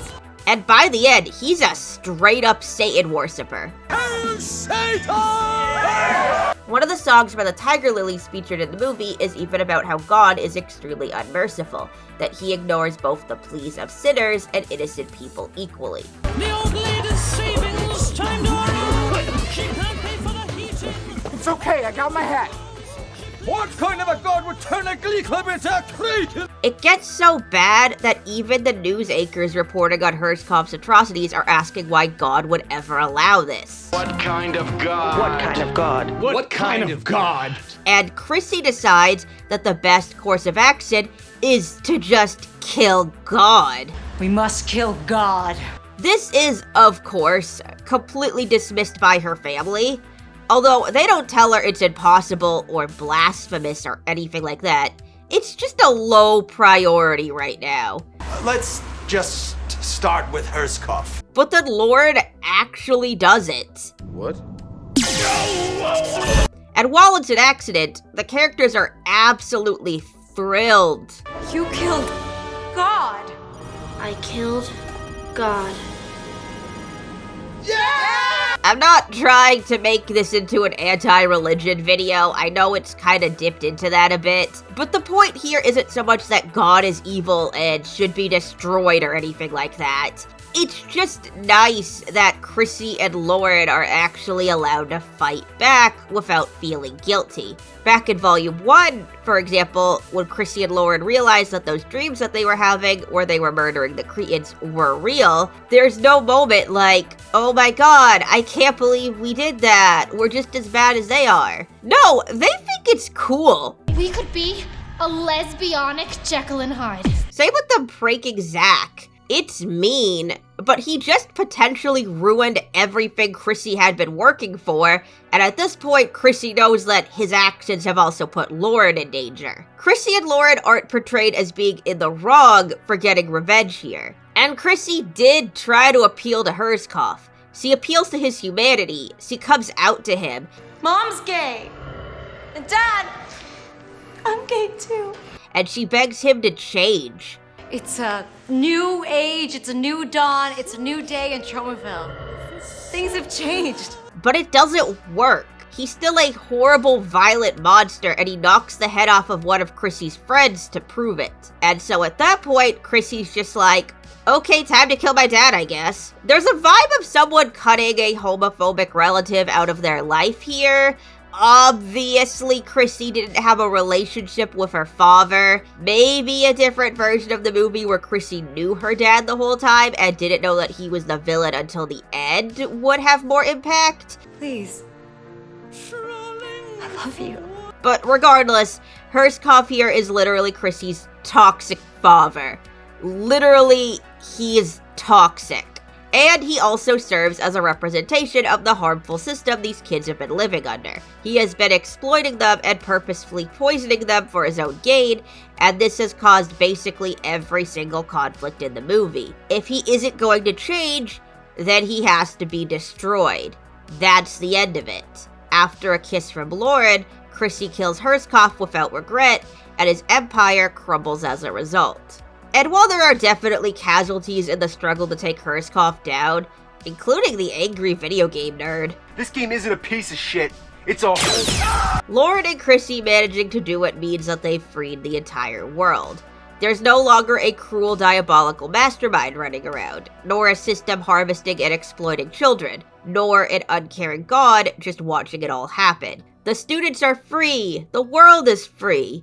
Everyone is better off because the lesbians won. They didn't just destroy a world that was cruel to them, but they built a new, better world on top of the rubble. There'll be no more poisoning of our food, no more homophobia, no more bullying, no more fucking exams! Whereas Andrew and Eric and Knock at the Cabin had to destroy their family at the will of a cruel god to save a world that hates them, Lauren and Chrissy destroyed a cruel god and a cruel world so that they could have their family and live in peace. And they did it not by sacrificing their love, but by embracing it.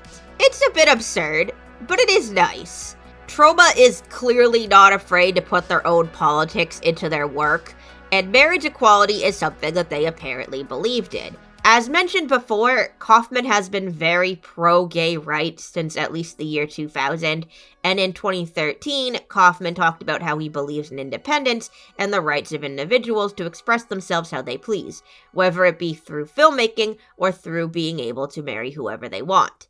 And the thing about Troma 2 is that they don't just leave their politics in their movies.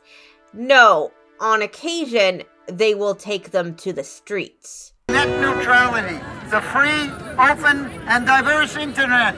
That's why we're here at Cannes. Return to Nuke High Volume 1 premiered at the Cannes Film Festival in 2013, and Troma showed up ready to protest.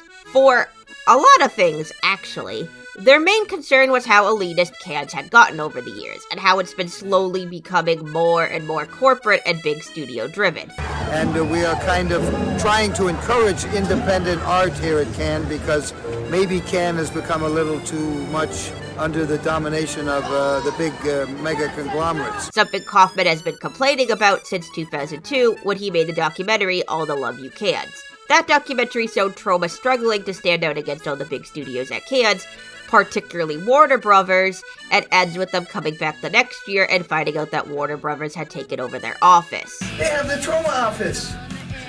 Wow, I guess they needed more space. 2013 was also the year that The Great Gatsby premiered at Cannes, and Kaufman was bothered by how overrun the festival was with big names in studios. I don't think we need the Cannes Film Festival to tell us that Gatsby is around. I think that there's been a fair amount of publicity about Gatsby, at least in the United States. It's been on television, newspapers, radio. I don't think that the Cannes Film Festival has to join the call, the publicity events for Gatsby. But unfortunately, that is the case.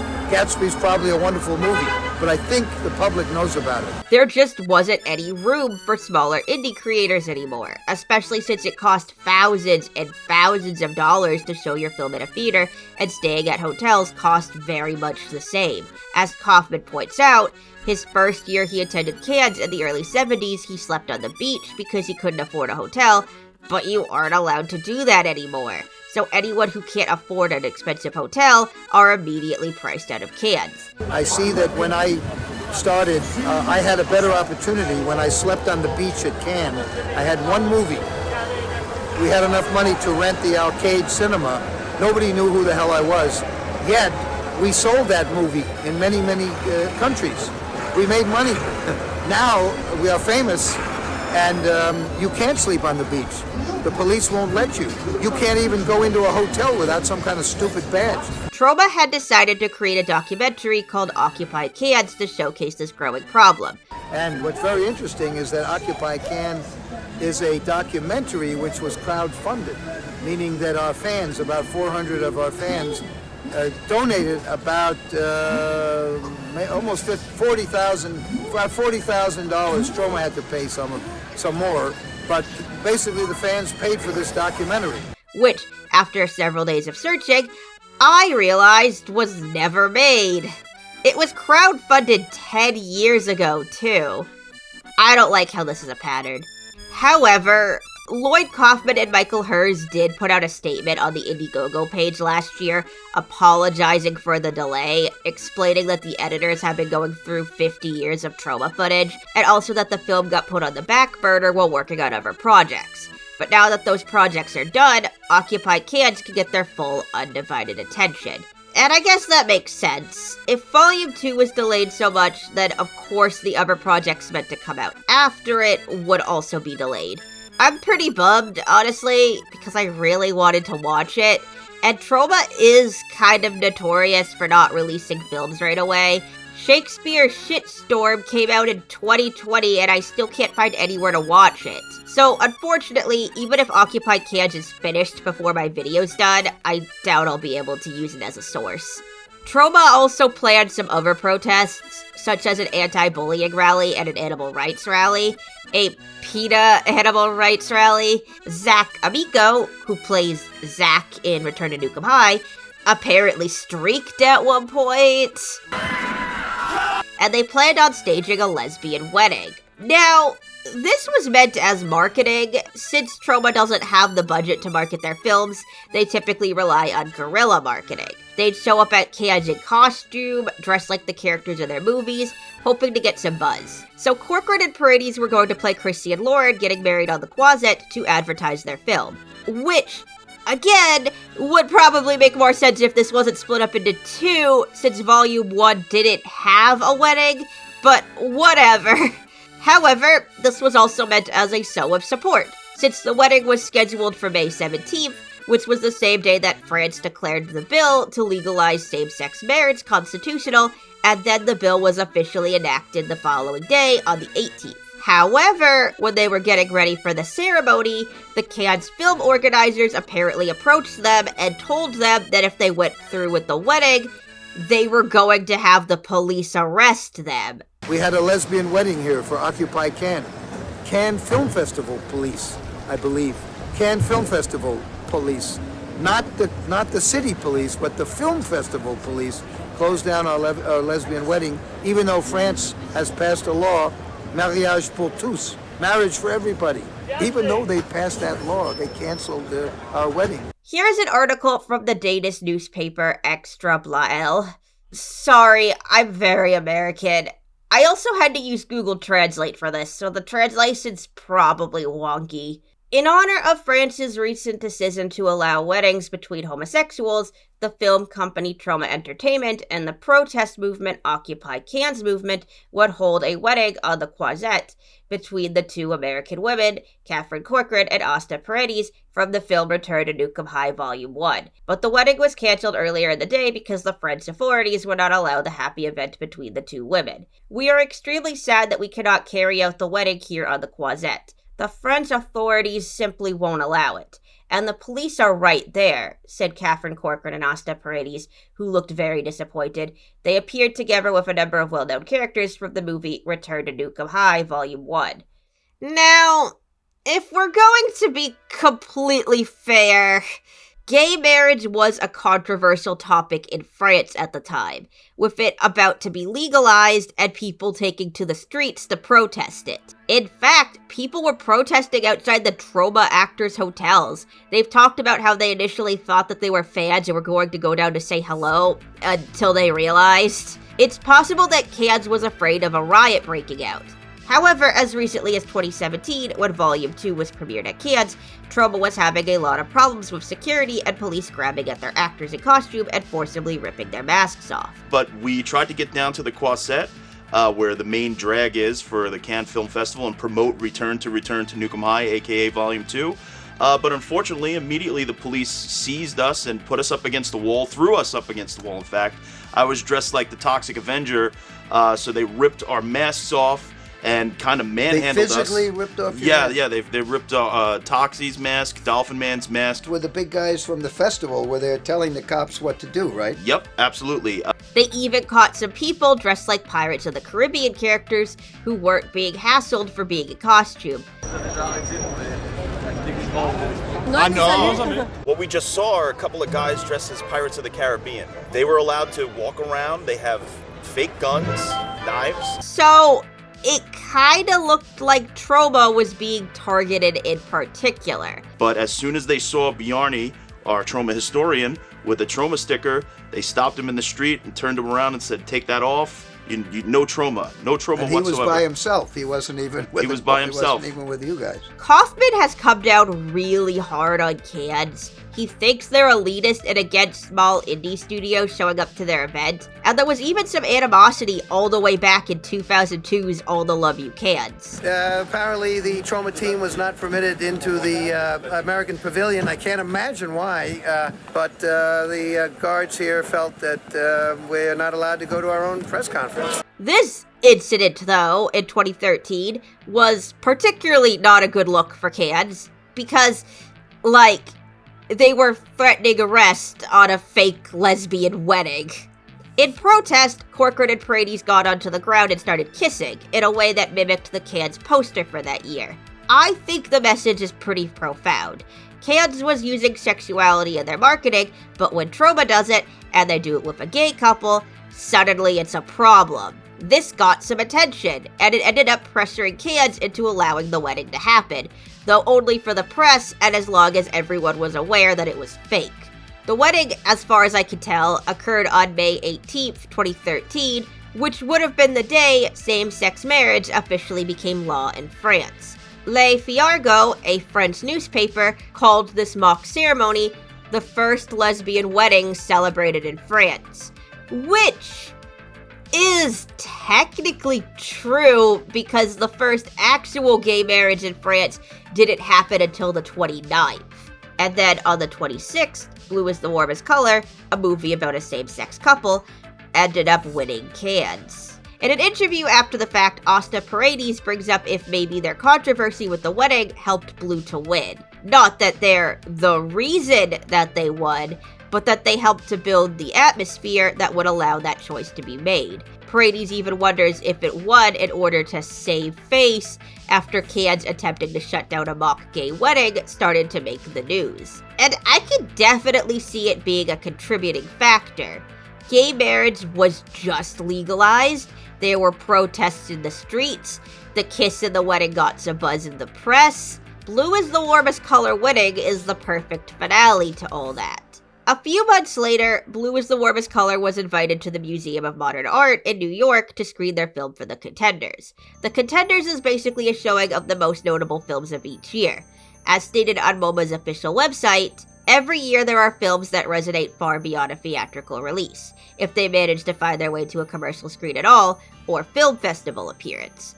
Their significance can be attributed to a variety of factors, from structure to subject matter to language, but these films are united in their lasting impact on the cinematic art form. For this reoccurring series, the Department of Film combs through major studio releases and the top film festivals in the world, selecting influential, innovative films made in the past 12 months that we believe will stand the test of time. Whether bound for awards glory or destined to become a cult classic, each of these films is a contender for lasting historical significance, and any true cinephile will want to catch them on the big screen. So Blue is the Warmest Color was seen by the Museum of Modern Art as being one of the most historically significant films of that year, which makes sense considering it won Cannes just as France was legalizing gay marriage. But also, Return to Nuke High Volume 1 was showcased at the Contenders as well. Tonight we are celebrating the Return to Nuke High Volume 1. The Contenders, which celebrates films which the Department of Film considers will be able to stand the test of time and live on, kind of like nuclear waste. Yeah! Troma was invited. They showed up in costume. They did a little dance number. Sort of like putting a crack house next door to Tiffany's. So, and I guess we're the crack house. But how cool is that? So, Return to Nuke High in its own way, has earned its place in queer history. Maybe it's not the most important film to ever exist, but it is notable. So much so that it has been noted. I know it's easy to just write off a low-budget B-movie as something gross and sleazy and not look any deeper into it, but sometimes there is something genuinely worthwhile in there. You know, art is art. Whether it's a Cannes-winning art house film or an exploitative trauma movie, they really aren't so different when you look beneath the surface. And as mentioned before, I do think that Return to Nuke High did some stuff better than Blue is the Warmest Color. Not everything, obviously. I do think Blue is the Warmest Color is a really good movie. I do genuinely like it and was emotionally impacted by it. But its main flaw, in my opinion, is taking a personal story written by a lesbian explicitly about homophobia and turning it into not that.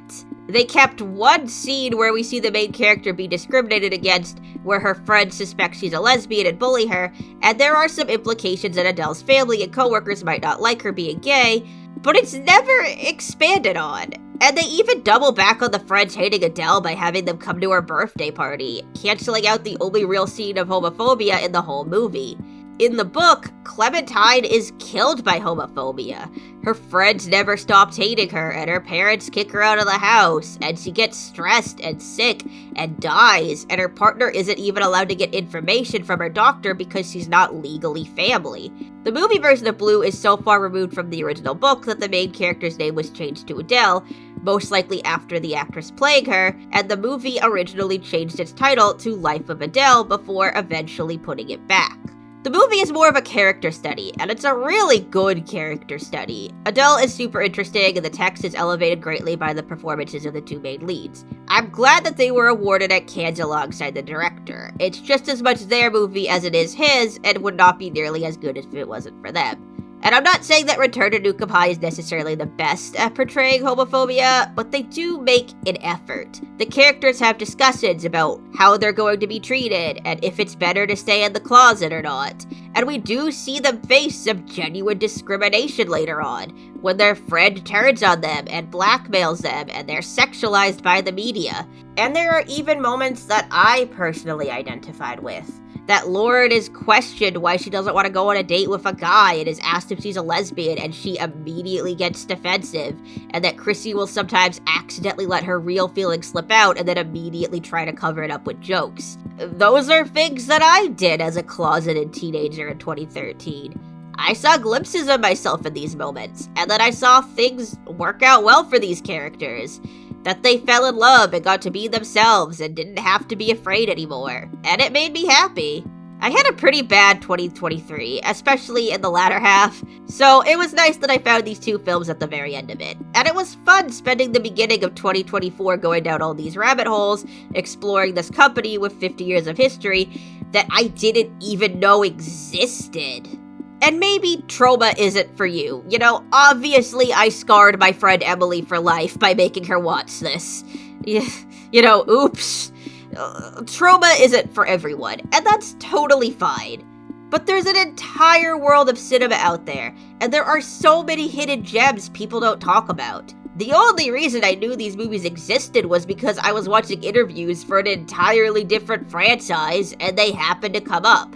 You don't know what's gonna end up resonating with you. Maybe it will be the big Hollywood blockbuster that was shown at every movie theater in the country, or maybe it will be a tiny indie movie no one even knows exists. It's worth checking out, it's worth exploring, it's worth getting you out of your comfort zone every once in a while. And then maybe you'll feel compelled to make a several-hour-long YouTube video too. Oh, God. Well, happy Pride Month, everyone. Like and subscribe. Hi everyone, thank you so much for watching this video. I don't even really know what happened. I was like, after I watched these movies and I wanted to make a video about them, I was like, wow, I'm just gonna make like a quick little Pride Month video where I just talk about what these movies meant to me and why I liked them and my interpretations, and it's probably be like a half hour. And then this happened. I don't know. Special thanks to Katie, Louie, and Moody. They are my top Patreon supporters. If you would like to support me on Patreon, I'll put the link in the description. Please, for the love of God, I don't want this video to get age restricted. I am so scared of that happening. I don't even know how much censoring I'm gonna have to do. I am so afraid. Okay, well, see you in October. Hopefully I'll have that other video done, the one that I was researching, and then this video happened. So yeah, see you then. Goodbye. They put up the R-rated version of I wrote Terrifier. Shit. That's funny.